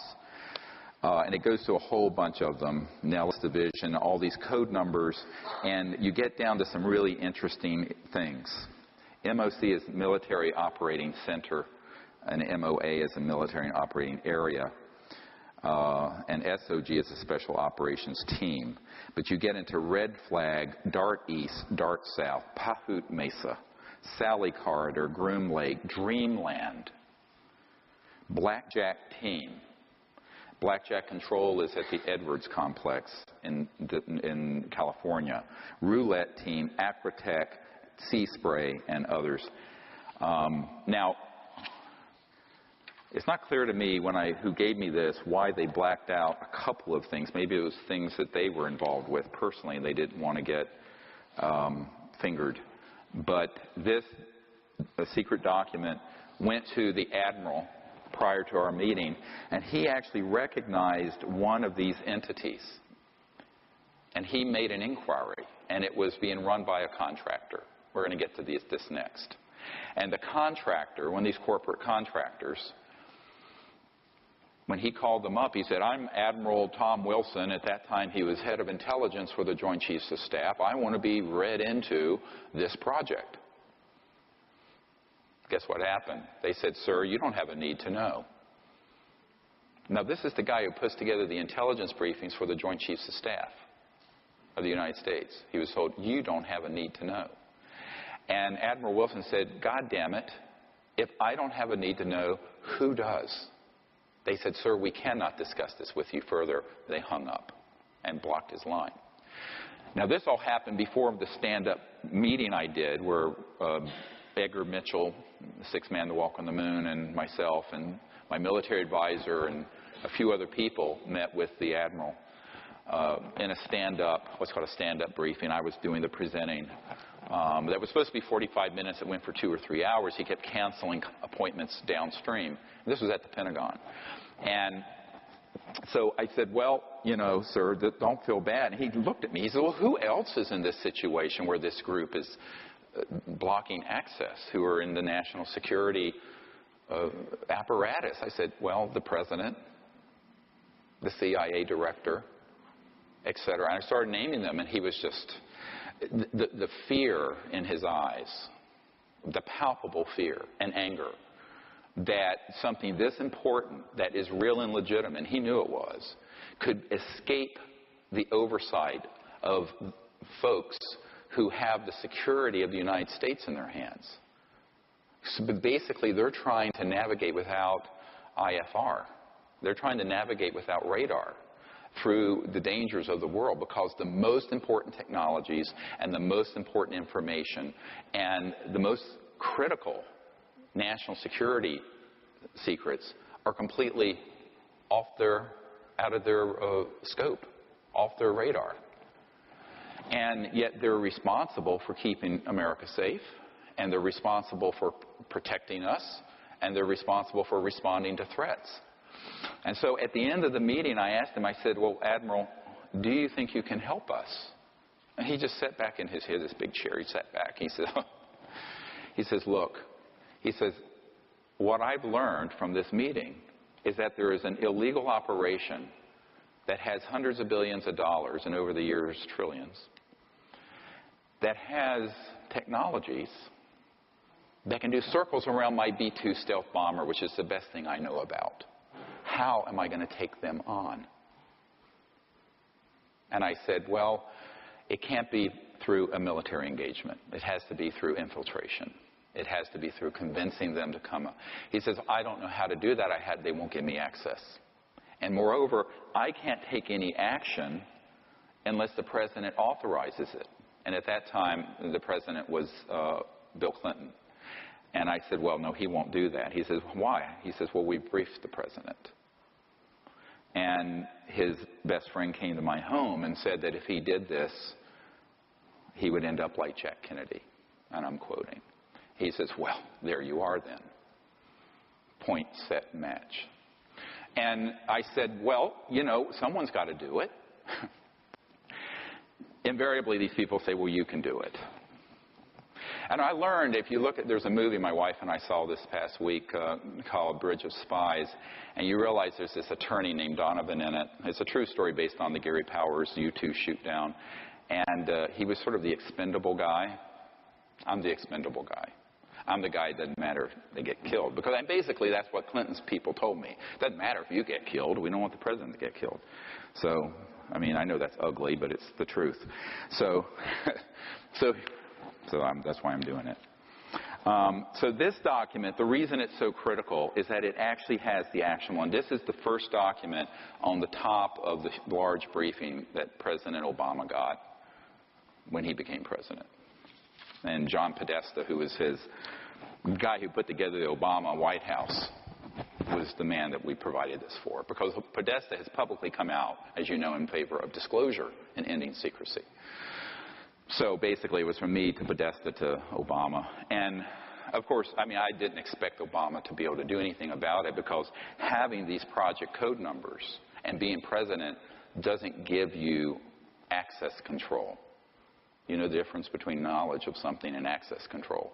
You can know about something, but if they're non-responsive to your orders, like they were to this admiral, it doesn't matter if you're a general or the president or a CIA director, because they're basically going to say, buzz off, we have more power than you do, and go away. And that's how it operates. That is how it operates. This is naked, raw power. It's how it works. So this next document I want to share, unfortunately, did not come out. It's the Congressman Cox.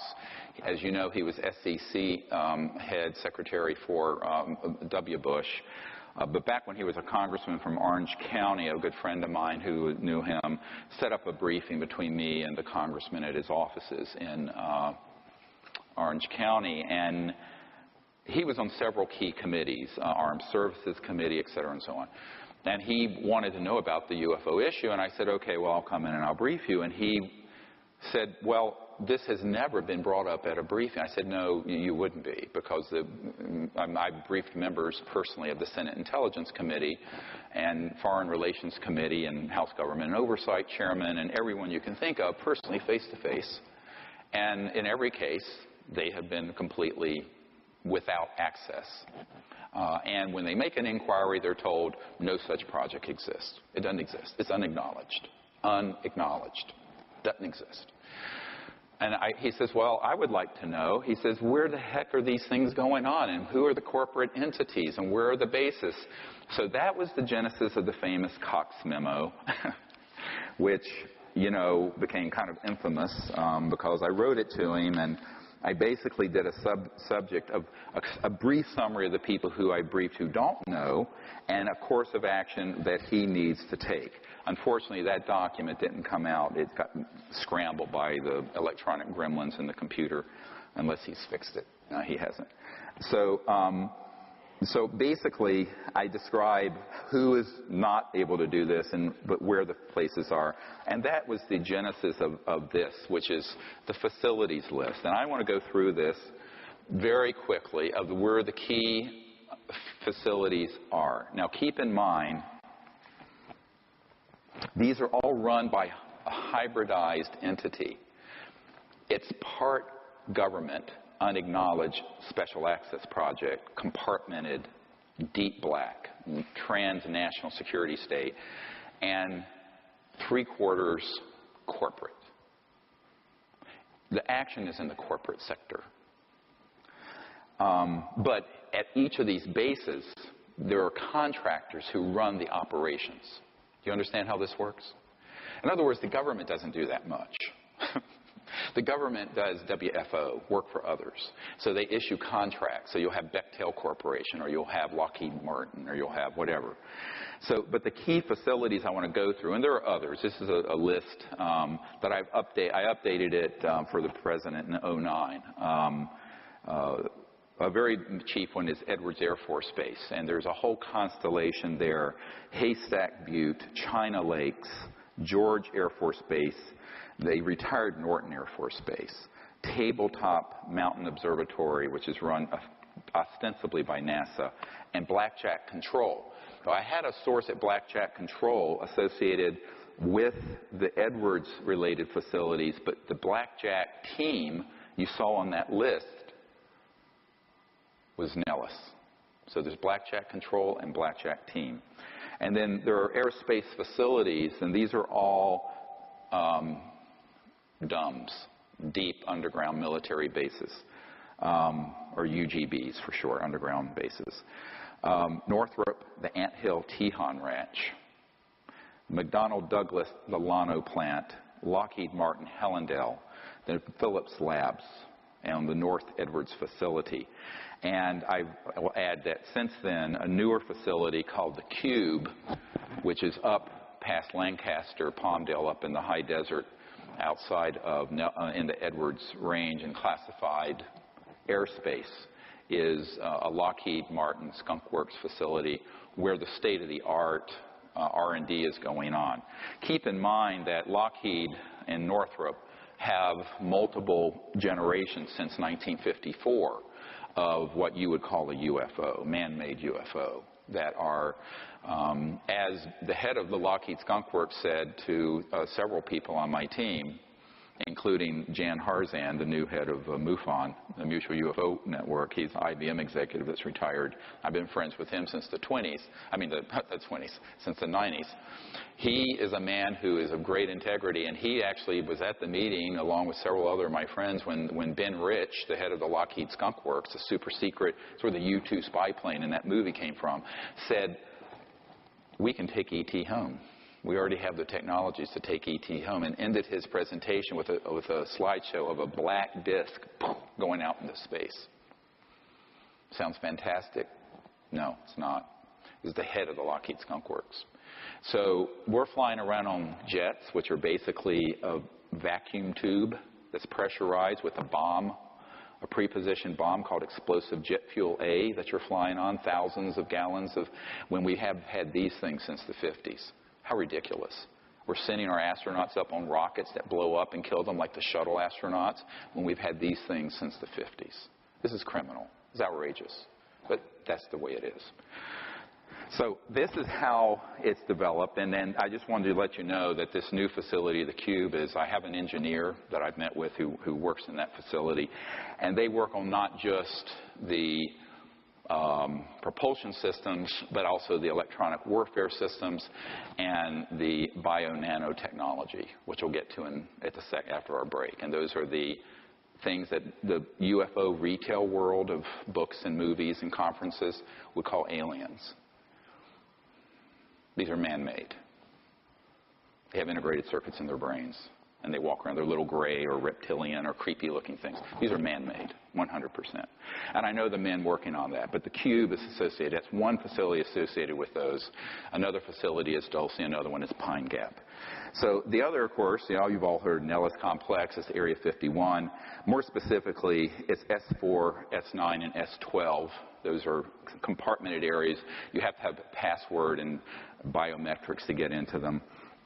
Pahut Mesa and Area 19 and Groom Lake. These are all things that have been provided to our government officials. In New Mexico, you have the Los Alamos National Laboratory. It has an underground connector, that goes to the Dulce complex, which most people don't think can really exist, because you go to Dulce, there's nothing there. Remember this simple fact. Nothing critical is above the surface of the ground. It's either in space or it's underground. Everything, including White House facilities and Pentagon. Everything critical is underground. The Kirkland Air Force Base has the Sandia National Laboratories and the Defense Nuclear Agency, Phillips Labs, again, Manzano Mountain Weapons Storage Facility and underground complex that connects, Coyote Mountain Test Site, north end of Manzano, the White Sands Complex, and again, the Dulce Complex. So Kirkland Air Force Base, and that's outside, of course, Albuquerque. I've been there. In Arizona, a key facility is Fort Huachuca. It's a underground base, most of it, that's critical. It's Army Intelligence Headquarters. There is a storage facility where a man, as of the 1970s, who was on my team, worked in it, and at that time they had 9 extraterrestrial spacecraft that had been down using these electromagnetic pulse scalar weapons, and a whole lot of different ET species that were frozen there. And that's at Fort Huachuca, ironically near Tombstone. The other ones that I just want to mention, Cheyenne Mountain, which is under the mountain in Colorado Springs, has a dedicated area for just the Deep Space Network tracking of interstellars that are in our solar system. And one of my military advisors, a man who's been in many of these unacknowledged special access projects, actually was in that facility and got to see this Console 50 where they had tracked, and he said that they had tracked an object at that time that was in our solar system that was 26 miles in diameter, an artificial ET object, moving, as he put it, under its own steam. He's a Navy guy. I said, I don't think it's working with steam, but yeah, you're right. Another critical facility is the Lawrence Livermore Labs, the Pine Gap underground facility in Australia. I have a picture, actually, of the above-ground facility there that a man who worked there sent to me. The Redstone Arsenal underground complex in Alabama, that also has an association with the Marshall Space Flight Center. And in Utah, one of the most critical, and this is the most critical one that's new, is the Dugway Proving Grounds outside of Provo. And this is classified airspace above and no access by ground. Above ground, you don't see much, and everything is underground. Richard Foch, this Naval Research Labs official, was out there with some Generation 5 or 6 or whatever night scopes doing an operation, and he looked out and he saw these objects coming out from underground that then zipped over, and that were these massive disc and triangular shape anti-gravity objects that were ours, and some were just sitting out there watching him. And that's outside of Provo, out in the desert. So that is a very key, and that one is mostly manned by folks who are part of the Mormon corporate empire, which, if I were to rank who has what kind of say-so over policy on this, that would rank certainly ahead of the President or Congress. I won't comment further than that. This is not to make an aspersion to rank-and-file Mormons. It's just this is how that operation works. The agencies in the U.S. government are associated with this. AFOSI, Air Force Office of Special Investigation, and of course compartmented operations at CIA, the Defense Advanced Research Project Administration, the Defense Intelligence Agency. Now, notwithstanding I briefed the general who was head of it, he wasn't given any information, but we have Disclosure Project witnesses who are DIA assigned contractors who were very involved in ET and UFO technology issues. Certain compartmented operations at the FBI being tightly held. And every military intelligence division, Army, Air Force, Navy, have compartmented, unacknowledged operations that feed into this magic committee. The National Reconnaissance Office, the National Security Agency, again, a very compartmented operation, certainly nothing that Edward Snowden had access to my knowledge, although it's been asked, and the various space commands. Private corporate entities include BDM Corporation. Bechtel Corporation does most of the underground base construction. I know that the tunnel being built from Los Alamos over to Dulce. For years, people heard, you look and Google this, the Taos, T-A-O-S, hum. A lot of New Agers thought it was like Gaia singing or something. I'm going, no. There's a massive nuclear-powered tunneling device that was going from Los Alamos over to Dulce, and as it was going, it goes through bedrock and glassifies it into this massive tunnel that then anti-gravity electromagnetic vehicles transport people carriers underneath the ground. And as it was going through that bedrock, it caused this vibration. But that was being operated by Bechtel, and I was at a meeting with Stephen Bechtel once, and they are very key. And Booz Allen Hamilton, of course, is who Snowden worked for, but they're a key contractor. They do have a compartmented operation dealing with this. Boeing Aerospace, EG&G, very key facility for creating electronics and also the state-of-the-art nanotechnology implants that are put into abduction victims, people that think they had contact with ETs, but they're actually being abducted by military and corporate folks. E-Systems, which is now a division of Raytheon. Lockheed Martin, I've mentioned. McDonnell Douglas is now part of Boeing. MITRE Corporation, M-I-T-R-E, very key in terms of anti-gravity and high-tech. It's here in the D.C. area and other places. Northrop Grumman. I mentioned Phillips Labs before. Rockwell International, SAIC, and this is one of the crown jewels. SAIC is a company, Science Applications International Corporation.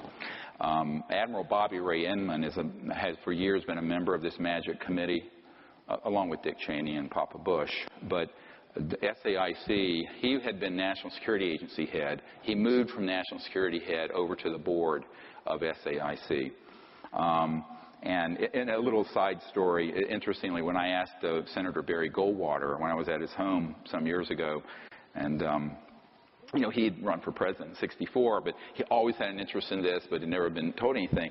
And we started comparing notes of who we knew, and he said, how can I help you? I said, well, if you could reach out to some of these people on this magic committee, it'd be great. And so, we named some names. He didn't know the ones I mentioned. And then I said, well, Admiral Bobby Ray Inman.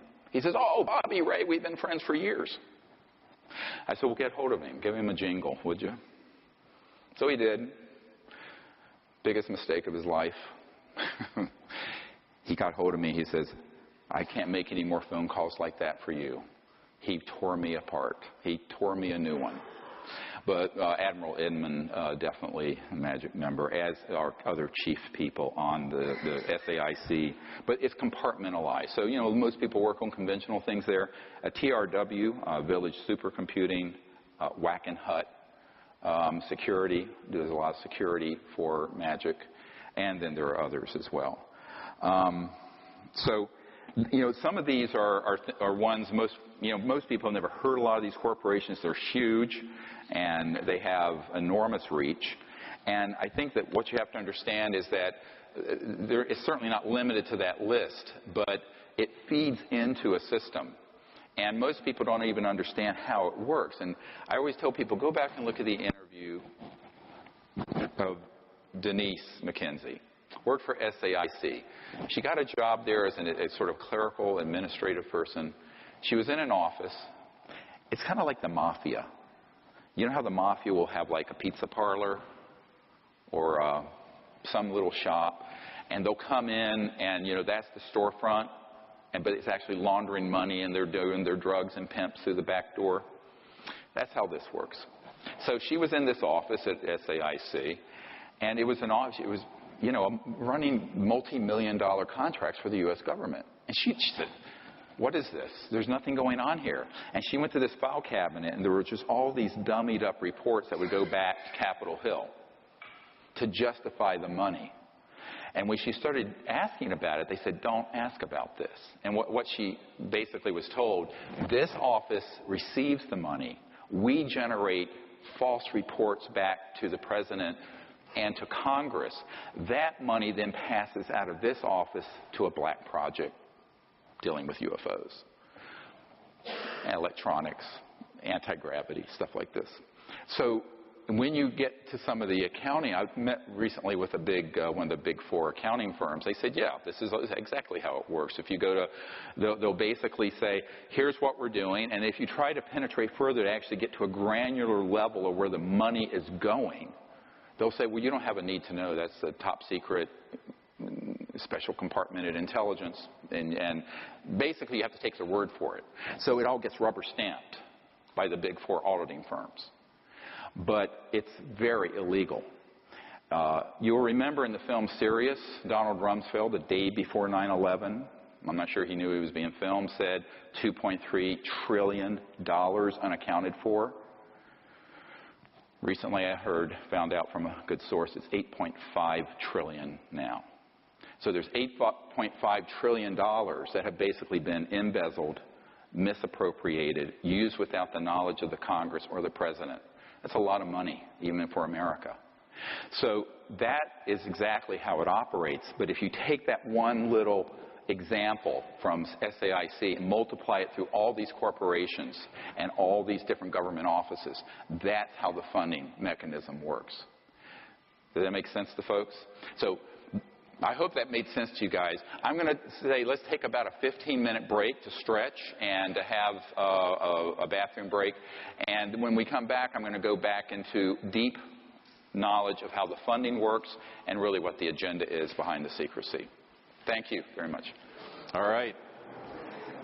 So if someone up there can ask people to come have a seat, thank you. Hope you guys had to stretch your legs a little bit. I know this is a long presentation, but it needs to be.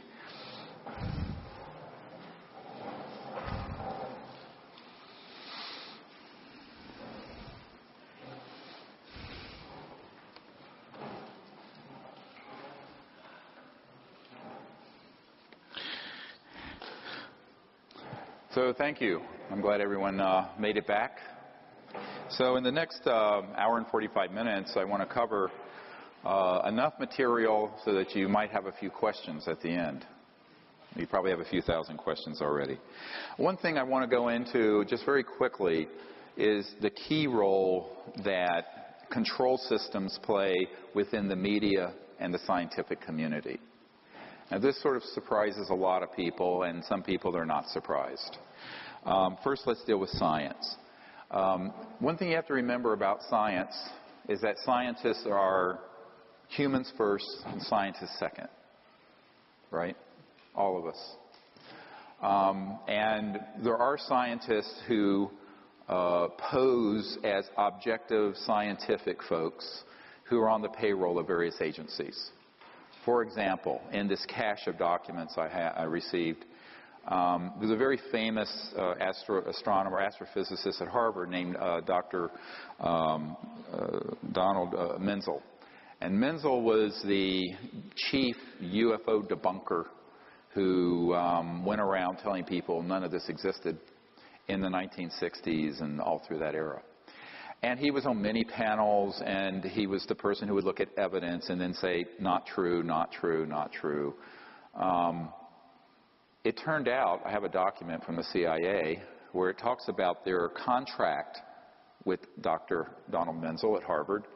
And it said, but it cannot be acknowledged that he is being paid by us because the public needs to believe that he's an objective scientist telling the public from the perch of respectability at Harvard that this isn't true. So until the time of his death, this wasn't known. Now, in this cache of documents I got in 1994, officially released by the CIA, the provenance of this document is not in question. It names him. So just extrapolate that out, how easy it is to do that. Same thing with a guy named Professor Condon. Professor Condon was the head of the Condon Committee at the University of Colorado that had a contract in 1969 to look into UFOs so that the Air Force could determine whether to close Project Blue Book or not. Project Blue Book was actually a public relations stunt, mostly, to collect information from the public because there was so much outcry from the public of sightings and things that had happened. And the public, particularly Congressman Gerald Ford at the time, was furious that they were debunking events that had happened in Michigan that his constituents said were absolutely right there, here, E.T. craft right here. And Dr. J. Allen Hynek, who later came clean, is also an astrophysicist, made the famous comment that it was swamp gas. And later, of course, he said, we knew it wasn't swamp gas. We knew it was E.T. craft. And he left Project Blue Book as their chief consultant and started the Center for UFO Studies there in Chicago. But Professor Condon, around this time, was asked to head up an objective scientific committee to look into whether there was any veracity to UFOs. There was a lot of publicity around it. And like all government committees, it's always, when they form a committee, they already have it, it's a done deal. It's just window dressing. So he headed up this committee, a lot of scientific people, and Dr. Robert Wood, a Cornell PhD, worked for McDonnell Douglas, now part of Boeing. And actually, Dr. Wood, who is one of our Disclosure Project witnesses, told me, and it's in his very lengthy testimony I have. You have to understand I have hundreds of hours of this kind of testimony on videotape. When he was working for McDonnell Douglas, old man McDonald himself asked him to look into UFOs and gather evidence. And so he began to do this. And he discovered a number of things. That A, they were real. B, they were interplanetary. C, they were using a type of gravity control propulsion. And D, most interestingly, in many of the things that he looked into, he found that the ETs had electronic devices that were what I call technology-assisted consciousness and consciousness-assisted technologies, meaning that there was a trans-dimensional nexus between the electronics of these communication devices. I mean, you know, this goes at the speed of light. It's just junk, really. It's 1800s technology, and, you know, it's the Morse code. No offense, Apple. But they had technologies that interfaced seamlessly with electronics that would pick up directed, intended thought, and which is absolutely true. And actually, the founder of Facebook, Zuckerberg, started talking about a thought switch to interface with computers. I don't know if he's been reading my material, but anyway, I started writing about that in 1990, 1991. And when Dr. Wood saw my comprehensive assessment of the UFO subject, which was written in 91, it got kind of moved through the agency and the aerospace community. And I was just starting this project, very obscure at that time, just this country doctor in North Carolina rattling around in an ER. And it made its way over to McDonnell Douglas, and I got this phone call from Dr. Wood, and he said, "You have no idea how right you are. How do you know this?" I said, "Well, I've had contact, and it's quite obvious. I mean, if you've any thinking person, you're not dealing with electronics that are at the speed of light, or travel that's the speed of light. It's too slow, because some of these are from other galaxies, like the picture we have of that one ET that's from Andromeda, 2.5 million light years from here. You know, they're not getting here at the speed of light. It'd take 2.5 million years to get here." So he said, well, I really want to meet with you at some point. So we kept in this relationship, and he eventually told me that when he was doing this work for McDonnell Douglas in the 60s, that he was put on the Condon Committee because they thought, because he was a very prestigious aerospace guy at a major aerospace company, that he would go along with the debunking whitewash of the Condon Committee. And Dr. Wood was someone who started bringing in boatloads of evidence. And it was turning the committee to the fact, no, these are absolutely real. So Professor Condon went to Old Man McDonald, head of McDonnell Douglas Aerospace, and said, you fire that son of a bitch so I get him off this committee. And Mr. McDonald said, no, I'm not going to fire him. He's a very good man. But he was thrown off the Condon Committee. But he didn't lose his job. McDonald stood by him. And that's an absolutely true story. And it came out in this cache of documents from the CIA, I got in '94, that Professor Condon and that committee, some of the key people, were on the payroll of the CIA. And it's in black and white. It's an uncontested document. University of Colorado Boulder, prestigious aerospace guy. And he was carrying water and doing the bidding of the intelligence community, all the time masquerading as an objective scientist. So this is why, I have said, like Seth Shostak and those people who are with SETI, the Search for Extraterrestrial Intelligence, they are either the stupidest people in the world or they're on the payroll of somebody to lie to the public. You cannot be that stupid, given the dispositive evidence we put out there. And I actually debated on Voice of America, the head of the SETI project, Seth Shostak, and I had my Disclosure Project witnesses there. We basically cleaned his clock because the evidence is so dispositive and overwhelming if you go through our material archive. But this happens all the time. So if you just extrapolate that, those couple of examples throughout the professorial class and scientific class, that's how it's done. Now, in some cases, it's done not for payment so much as to protect your own reputation. For example, there was a guy named Carl Sagan. Everybody know who he is? Cosmos series and all that. He actually was on the payroll of the intelligence community. And what happened is that Carl Sagan, there were some improprieties in his PhD thesis, which led to the intelligence community reaching out to him. And they basically said, you're going to tell the public what we're going to tell you to tell the public, or you're going to be washing the floors at Cornell. You're not going to be a professor. And a good friend of his, two of his friends, George Fennell, who co-founded the Extrasolar Planetary Society and founded the Allegheny Observatory outside Pittsburgh, who's on my team. James Mullaney, who is a very eminent astronomer, who was the editor of Sky Telescope magazine and Astronomy magazine, confirmed to me that this happened to Carl Sagan. And one of them told me that he basically aged 30 years in a month because he had to sell his soul to the devil. And so he went from someone looking into UFOs and actually said some positive things about their reality to being a chief debunker of them.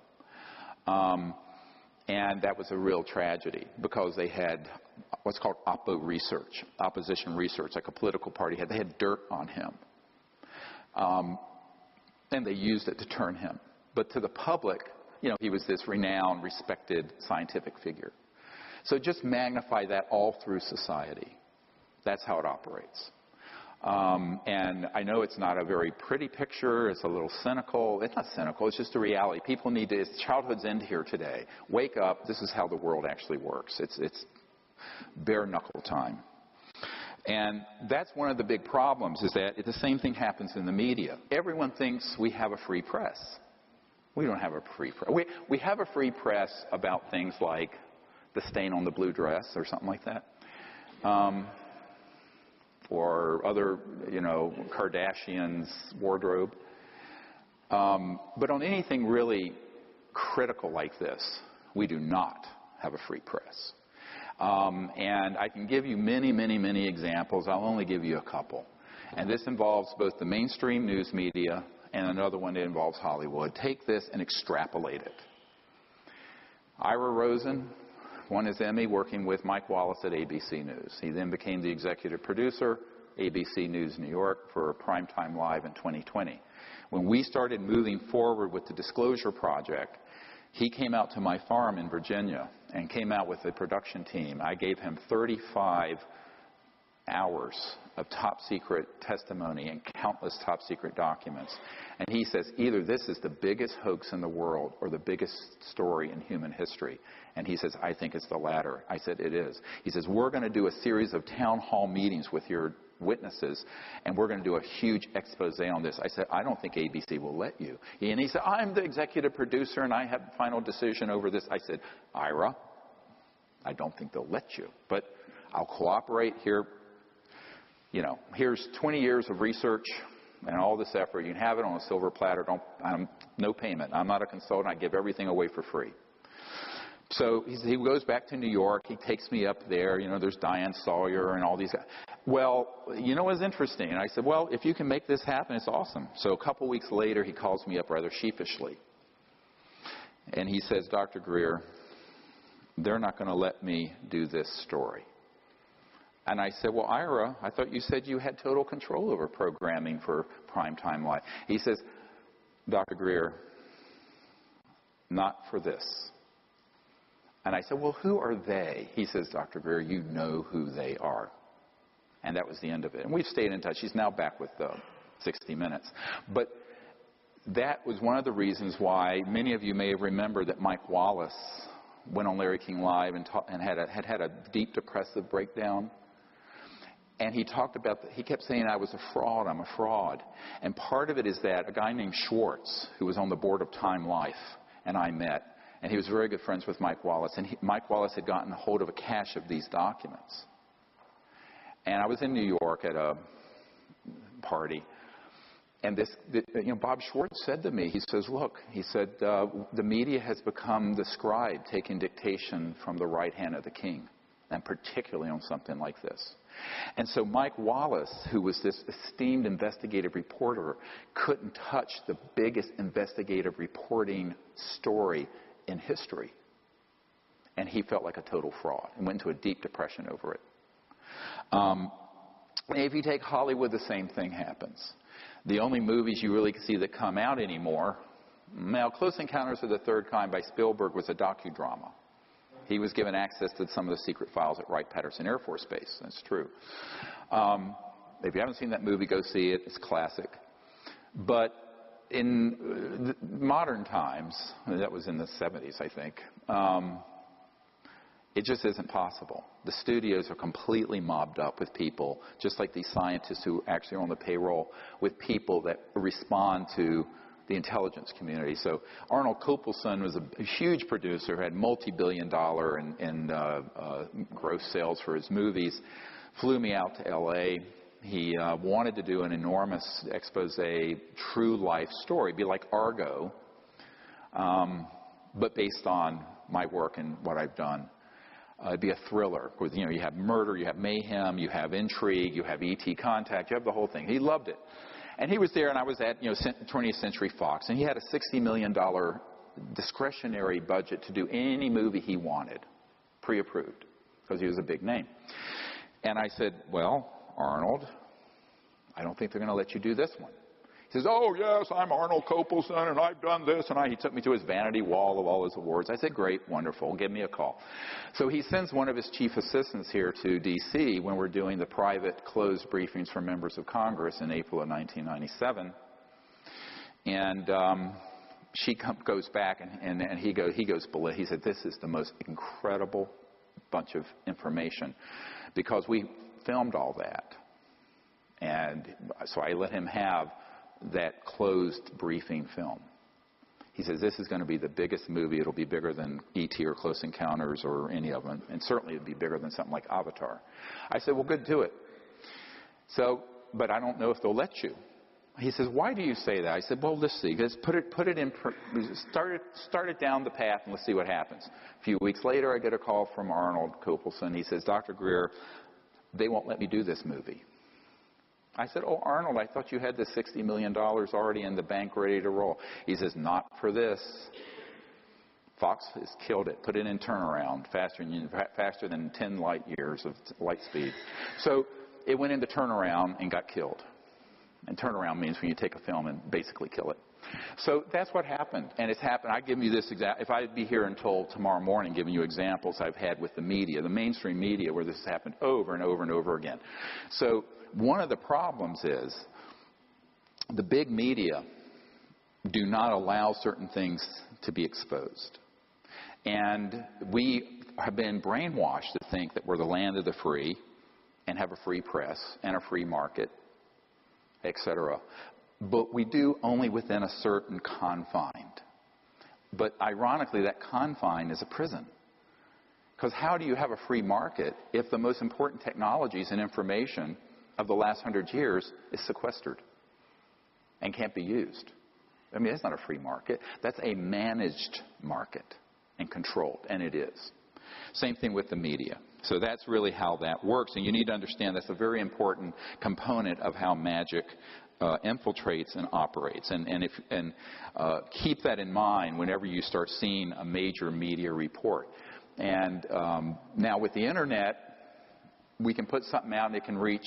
Ironically, we can put a video out and it'll have 5 million views, and it'll reach more people than Larry King Live used to, or most of the CNN talk show hosts get. So luckily we're able to bypass it now, but back in the good old days. But even then it's sort of relegated the mainstream. The thing that people respect for their source of news, CBS News, ABC News, CNN, et cetera, and so on, won't touch this in a credible way. And if they start to, and believe me, there have been many initiatives from the Wall Street Journal approached me, wanted to do a huge story, gets killed, gets killed, gets killed. So there are operatives that are embedded in the integrated corporations of all of these media holding companies. And it will not make it out. And that has been my experience to date. I'd love to be surprised. Now, that then brings into the question of what about the rest of the sectors? And someone at the break brought up this question of funding. Because I mentioned towards the end, well, there's $8.5 trillion now that's unaccounted for. Trillion.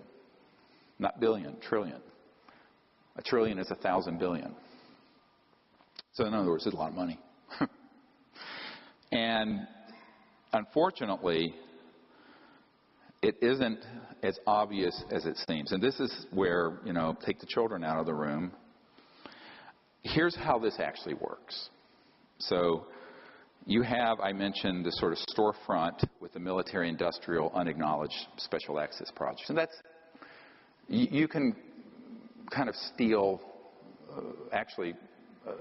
several $billion very easily that way. And each year, I estimate, out of the Treasury of the United States through these operations, is between $100 and $200 billion.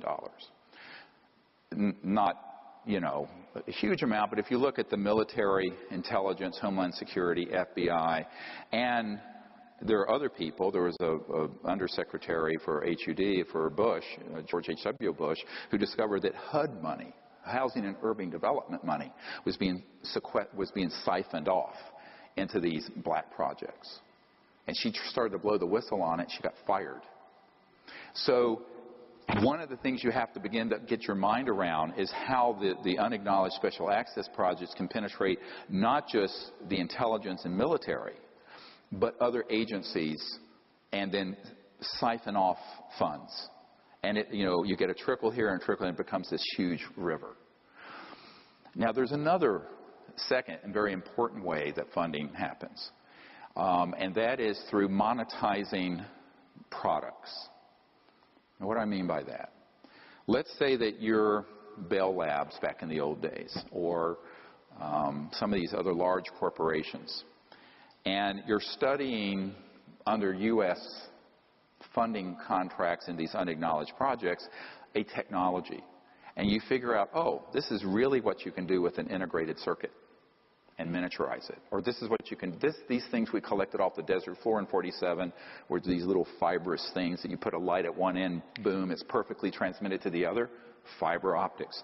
So you then created a market for it.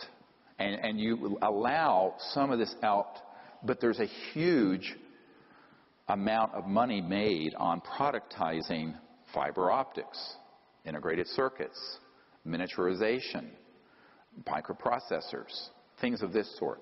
So there are spin-offs, and those spin-offs make an enormous amount of money for those companies, even though we, the taxpayers, paid for the R&D, and those folks really didn't invent it.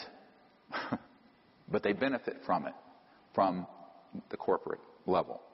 So that enriches the corporation so that it can then self-fund through licensing and productization things that were actually funded by the taxpayer.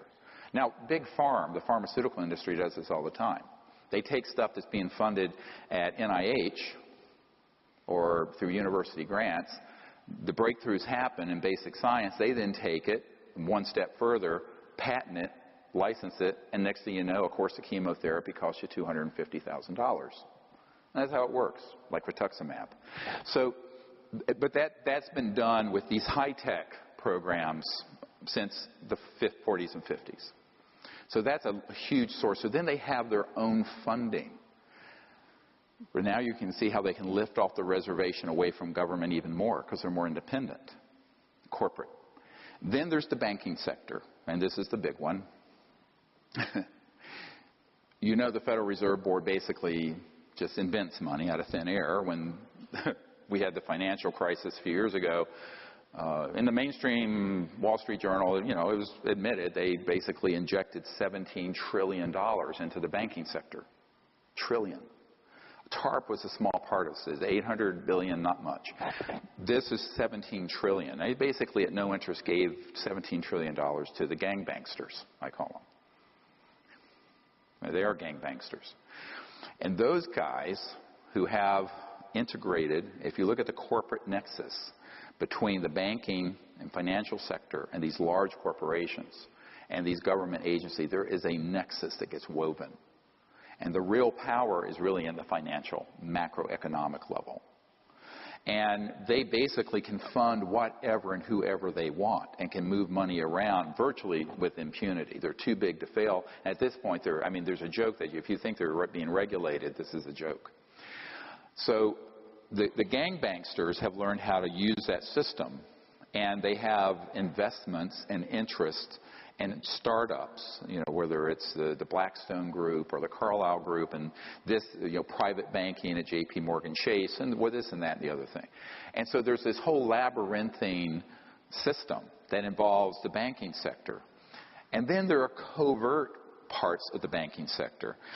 I'll tell you a story of a man who, back when I was working on this and they made another run after I said no to the head of Army Intelligence when they wanted to buy my silence with $2 billion in slush fund money. I was taken to the Wrigley Mansion in Phoenix one night, and it was a late night meeting, maybe 10, 11 o'clock, and there was a whole group of people. It was like a conference for boardroom in this mansion. And around the table were a whole bunch of suits, and most of them were corporate, a couple government. And they say basically to me, you know, they said, you don't need to bother with someone like the president or the CIA director. They don't know anything, and they're not going to know anything. You need to be meeting with people like, well, us, who do WFO, work for other programs for the government. And there are certain orders of Jesuit priests who are involved with technology transfer policy. I said, what? I thought they were on drugs. And it turned out every word they said was true. And I was just listening. Be an interesting movie, wouldn't it? Anyone has the cojones to do it.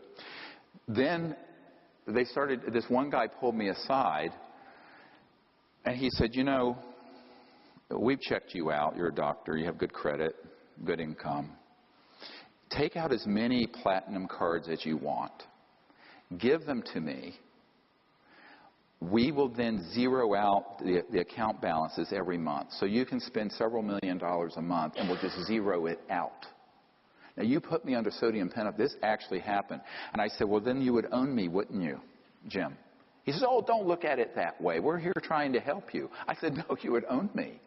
This is fraud, banking fraud. And he says, no, well, just look at it as a friendly hand helping you out. I mean, it's friendly, devil with forked tongue. And then he started to explain. He says, there are a lot of creative ways where we can get money when we need to. And this guy headed up some folks who do the backup computers for the banking system. And these are big supercomputers.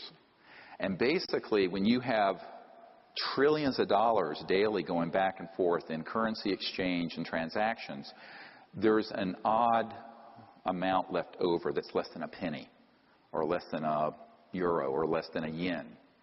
That gets dropped into a black fund account.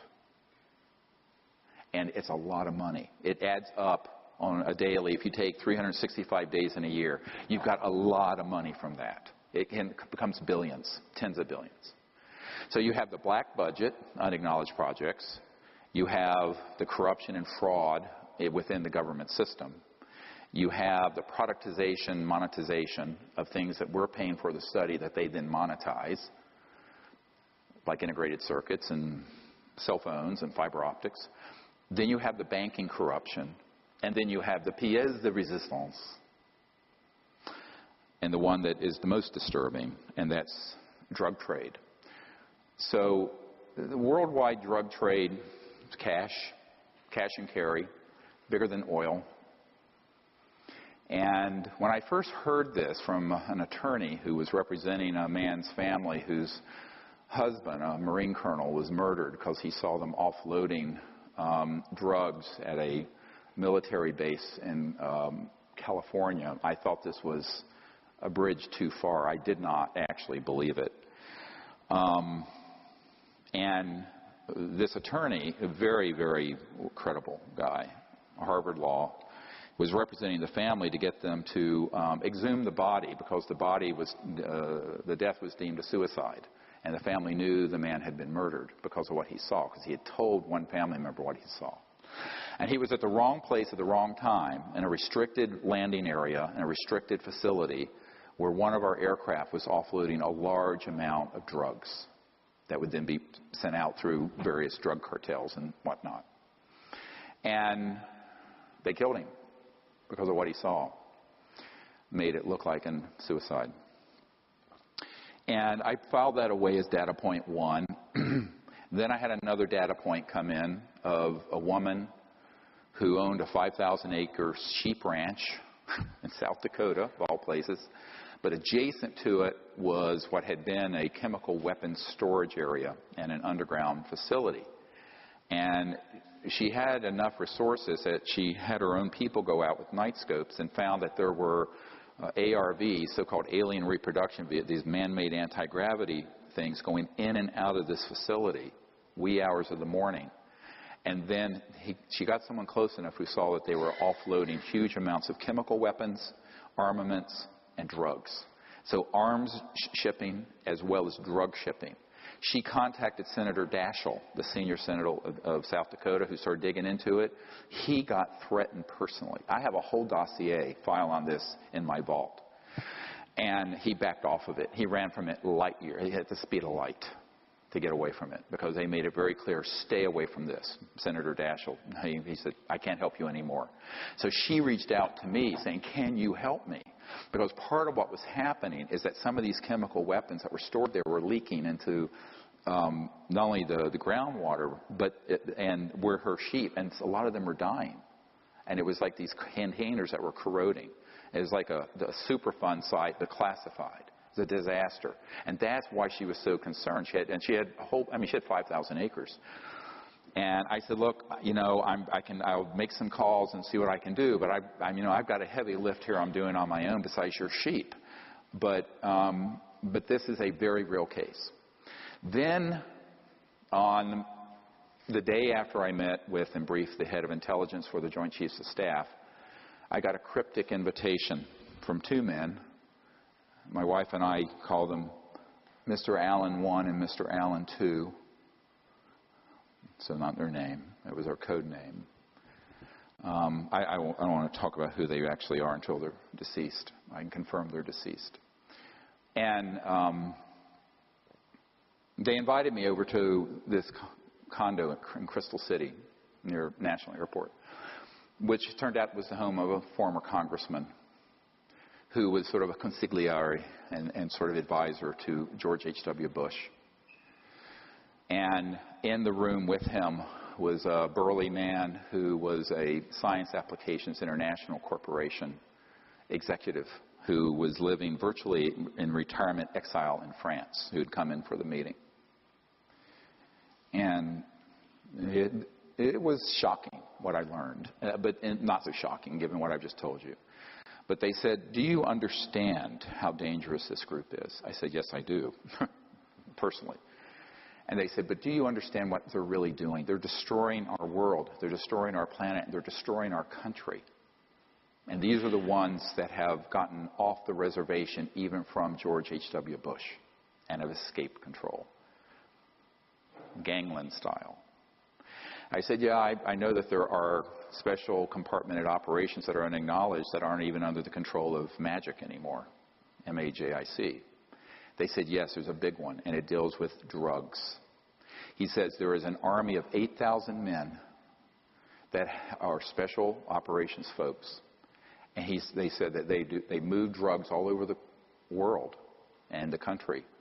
And we have killed 2,000 of them, murdered them, thrown them out of helicopters, missing in action, because of minor infractions in security, or a hint that there might be. 2,000 of the 8,000.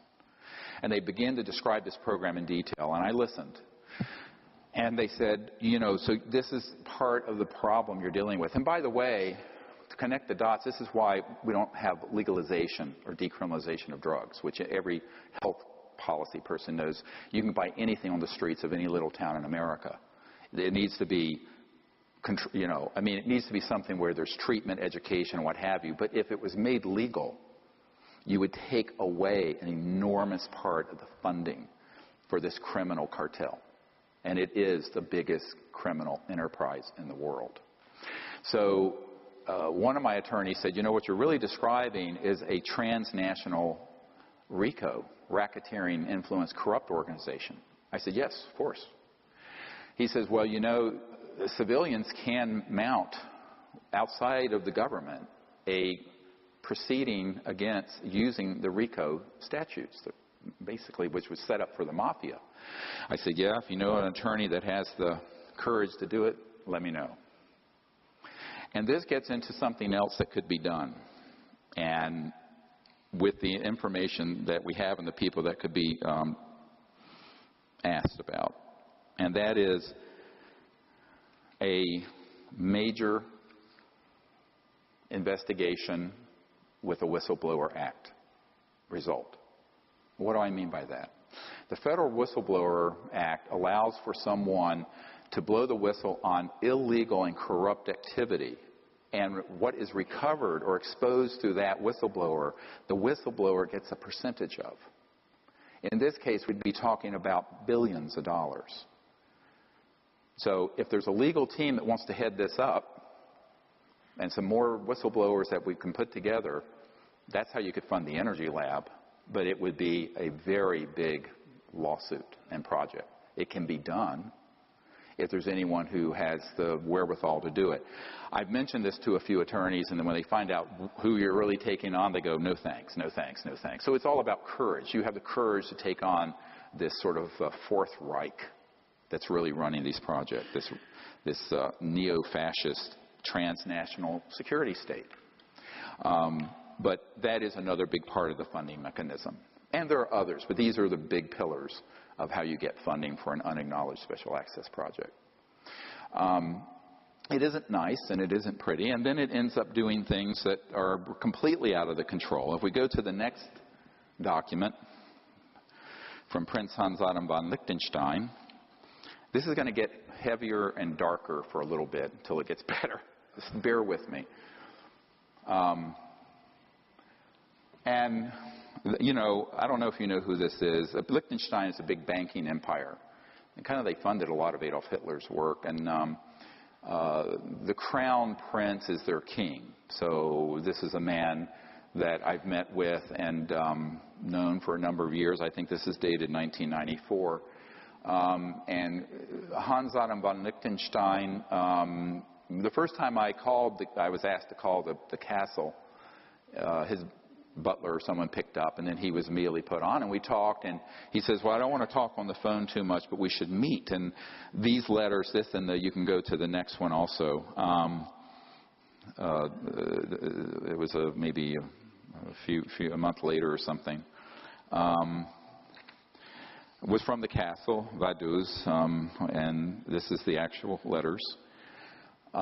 He basically said to me, you know, let's get together. And I think he was wanting me to come to Europe, and I said, well, I'm too busy. I'm working as a doctor. And then it ended up, and although it's not reflected in this letter, he came to New York and stayed at the Four Seasons Hotel there in Central Park. And so he invited me over, and I had a meeting with him. But he says, from what I know of your assessment is correct about the group, this cabal, which is controlling the issue we discussed, UFO.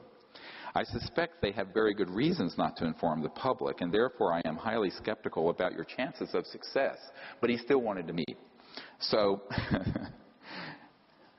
I said, okay, let's meet. So this is where it's going to get into some shock and awe. I'm going 94 in July. I go up and meet with him at the Pierre Hotel, Four Seasons. And the reason he didn't think it could succeed is that he told me the ETs wouldn't allow it. They wouldn't allow disclosure to happen. I said, excuse me, we're making contact, and it's clear that, you know. He said, well, let me tell you what happened. So he was involved with a lot of UN programs and also with George H.W. Bush, the first President Bush, and a man at the UN named Perez de Cuellar, who was the Secretary General at the time. I had done briefings with the predecessor, with the one after Boutros Boutros-Ghali. And he said to me, the reason I, on the phone, told you that it wouldn't be allowed isn't that it wouldn't be allowed from the point of view of the government, but the aliens won't allow it. I said, well, that's ridiculous. I mean, since we've been talking, we've gone down to Mexico, had craft come out. I said, they're obviously wanting to make contact if we do it in a peaceful way and not a military way. He says, well, this was attempted before you started your organization. I said, what are you talking about? He says, well, in November of 1989, in the fall of 1989, President Ronald Reagan, Mikhail Gorbachev, Perez de Cuellar, and himself, this guy, and others met on a committee, very sensitive and classified, to organize basically what I did with the Disclosure Project, to announce that we weren't alone and end the secrecy. And he said what happened is that Perez de Cuellar, the Secretary General of the United Nations, was coming back from a 3 a.m. late night planning session for this event when he was abducted by aliens from his motorcade in Manhattan. And I said, oh, really? And he proceeded to tell me the gory details of what happened. So Perez de Cuellar was taken somehow out of the motorcade onto an ET craft where he was threatened by the ETs and told, if you disclose this information, we will abduct every world leader involved, including the President of the United States. Now, this is from a person who was at the table for this planning session. To my ears, now to you. And I went, oh, come on, really? And he said, yeah, it blew up like an atomic bomb in the Bush White House. Subsequently, I found out that up at Kennebunkport, there were all these UFOs zipping around when Bush was up there out on his cigarette boat. And they didn't realize they were ours. So now we're getting into false flag 101. up to and including being able to deceive members of magic. And it took me a long time to get to the bottom of this mystery. Now, people like Bud Hopkins thought it was a real abduction case. And I looked into it, and I found out that if you go back to the Roswell event, there was a red-headed sergeant who was the badass guy who threatened to kill everyone, all those ranchers who saw this thing crash. His son became a part of Magic Security, this renegade group, this splinter group, who was involved with abductions and stopping leaks within Magic itself. He then went and was in the security detail that night and set up the electronics for this electronic warfare abduction of aliens. It was all a hoax. It wasn't ET at all. It was 100% military ops. And so we're going to get into this in a moment, how these operate. And so Paris de Cuellar, of course, not knowing about that end of the classified world, and I would say Papa Bush neither, thought it was actually E.T. And it blew up, as I said, like an atomic bomb in the Bush White House. And Gorbachev, they pulled the plug on the plans to do disclosure and end secrecy in 1989 at the end of the Cold War. And I think it's strange that in January of 90, 2 months later, it's when I had a contact event at my house in North Carolina with an ET and that said basically, pick up what you've dropped. Do this, what you left and behind as a teenager. Pick this up again. Someone's got to pick this up. But maybe that's a coincidence. But Paris de Cuellar thought that was an actual alien abduction. And I said, well, with Your Highness, with all due respect, there are technologies that would facilitate this kind of deception. And the military term, so you know it, is a false INW, or a deceptive INW, indication and warning. And it's basically like the Gulf of Tonkin event in Vietnam. You basically exaggerate or hoax an event that then manipulates policymakers. So this was the ultimate takedown of official disclosure, which was about to happen in 1989. Got it? 26 years ago, November 1989. So here we are in 2015, and it took a lot to piece all this together, and I began to look into what the electronics were with this and what kind of technologies they might have. And one bit of insight that the prince had, he said, so he told me that the reason he was funding the abduction groups is that he was convinced that there was an existential threat from outer space. That's been the Sub Rosa plan since the 56. And that he wanted people to hate the aliens enough to pay the blood and treasure of World War III. And he also wanted it to be eschatological, where it would result in the end of the world so that Christ would return and the good folks would go up in a flying saucer, I guess, with Christ. Now, this is what he was telling me. I'm just listening. And I'm going, whoa, this is like, woohoo. And he was completely convinced that this is what needed to happen. This sort of end of the world eschatology is the study of the end of the world event, and that's why he was putting so much money in and providing so much funding to Mack and David Jacobs and Bud Hopkins and all this. And he told me, he says, I'm going to stop funding John Mack because he's become too positive about contact, and I only want to fund people who are going to put things out there that scare people and make them hate the aliens. He said this. So I went, oh boy. Now this is connecting a dot that all of you better listen to very carefully. It's the last thing you learn today. And that is that there is an overarching agenda that was hatched in the 50s. Remember that psychological warfare document and its value? That was hatched between 53 and 56 to create the specter of a threat from outer space that does not exist. Werner von Braun stated on his deathbed, and we have the testimony of his assistant, that he said they will first have the Cold War, Then we decided there would be nations of concern. Then global terrorism. We have this testimony from before 9/11. Then that would be followed by threats from outer space. They'll start talking about asteroids and things of this sort. But the ultimate one they're going to play is the alien threat, and it's all a lie, and it's all a hoax.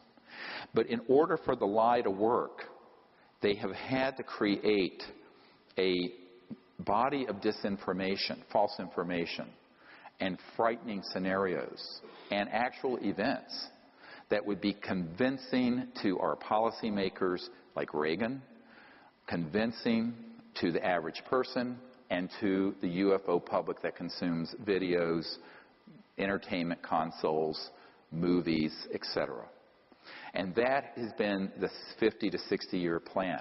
Don't forget that no less a figure than Douglas MacArthur in his last address to the Congress said World War III will be interplanetary.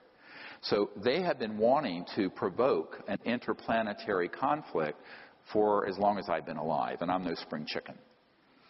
And, all right, so this gets into a huge problem of how people consume information and can be manipulated through fear.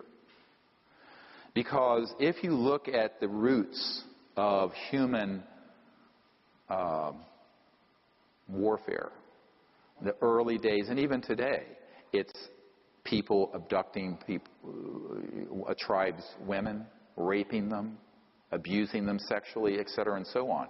This is all stuff that they are simulating and saying that the ETs are doing through these abduction scenarios. It is 100% being done by military special operations that are this paramilitary force.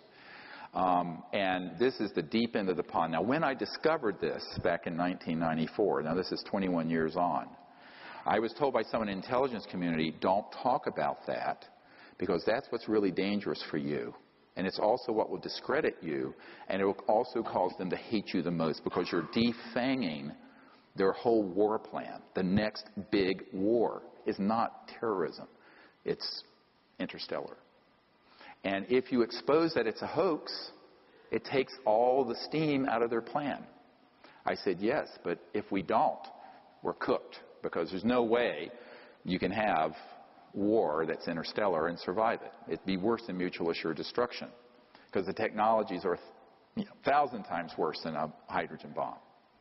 So I said, look, we're going to have to figure out how to deal with this. And the only way I know how to do it is put the sunlight in there and let people know what the truth is.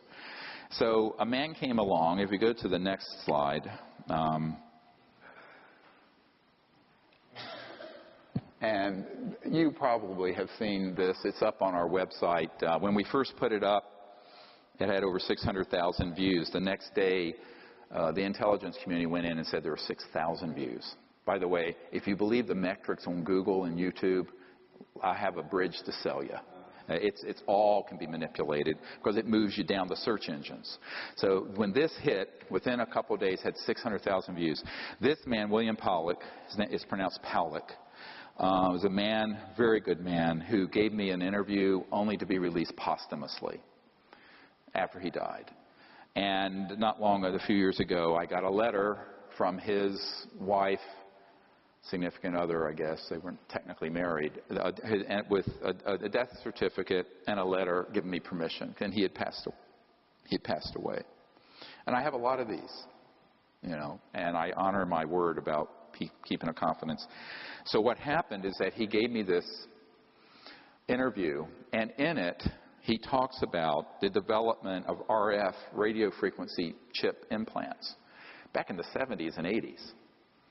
And when he was developing, it was totally an accidental thing that happened. He was with a company that developed it. He then got called into the CIA, and they started doing special programs for the CIA to develop it. And at a certain point, Siemens in Silicon Valley manufactured 2 billion of them, with a B, of these RF chips. And the way they work, they can be so miniaturized, you could eat something with it. It has a radio free, and it can transmit not only where you are, but the really advanced ones have a neurophone capability to control thought and behavior. Very sinister stuff. So you can actually do a lot of psychological warfare with these RF frequency chips. Now that was the early stages in the 70s and 80s. Now you figure, 40 years later, they're more and more and more and more sophisticated. And as I've watched the whole UFO subculture sort of get involved with this whole fascination with abductions and implants, I went, yeah, but EG&G is on one of the plants is on the edge of the Area 51. They're the ones manufacturing the implants that you're taking out of these abduction victims. Absolutely. They're not coming from outer space. They don't need that. If you're interstellar, you're transdimensional. If you're transdimensional, you don't need an RF frequency plant chip to track anybody, because their technologies are way beyond that. I said, this is human, 100%. And you better wake up. And so Powlett gave us this interview, and it was one of a dozen data points that I began to accumulate. And then, not many years ago, I get a document, the next one, which is chilling. Has never been shown. It's from the Strategic Studies Institute, think tank, and it's dated 1995. And it was talking about all kinds of global security strategies. And, you can look at it yourself. Cult-programmed graduates, blah, blah, blah, who will be expected to participate in contrived UFO abduction scenarios. Listen carefully. Oh, we need the next one up. Strategic Studies Institute. Is it? I can't see the screen. Is it up? All right. So I loathe reading to people but this I will. And number 2, create a global UFO cult, which will involve, this is what needs to be done in order to actuate this false flag operation, that will involve the abduction of citizens so as to foster an illusion that this Earth is facing an extraterrestrial invasion. UFO abductees of preference will have an experience in computer technologies, since that expertise will be required in future technocratic RMA scenarios. Use of experimental drugs, holographic projection capabilities, directed energy technologies, I'll get into that in a moment, induced auditory input. These are the neurophones I mentioned that Werner von Braun said the most dangerous thing is the neurophone, non-local things that can be done to make people think they're having an experience when they're not.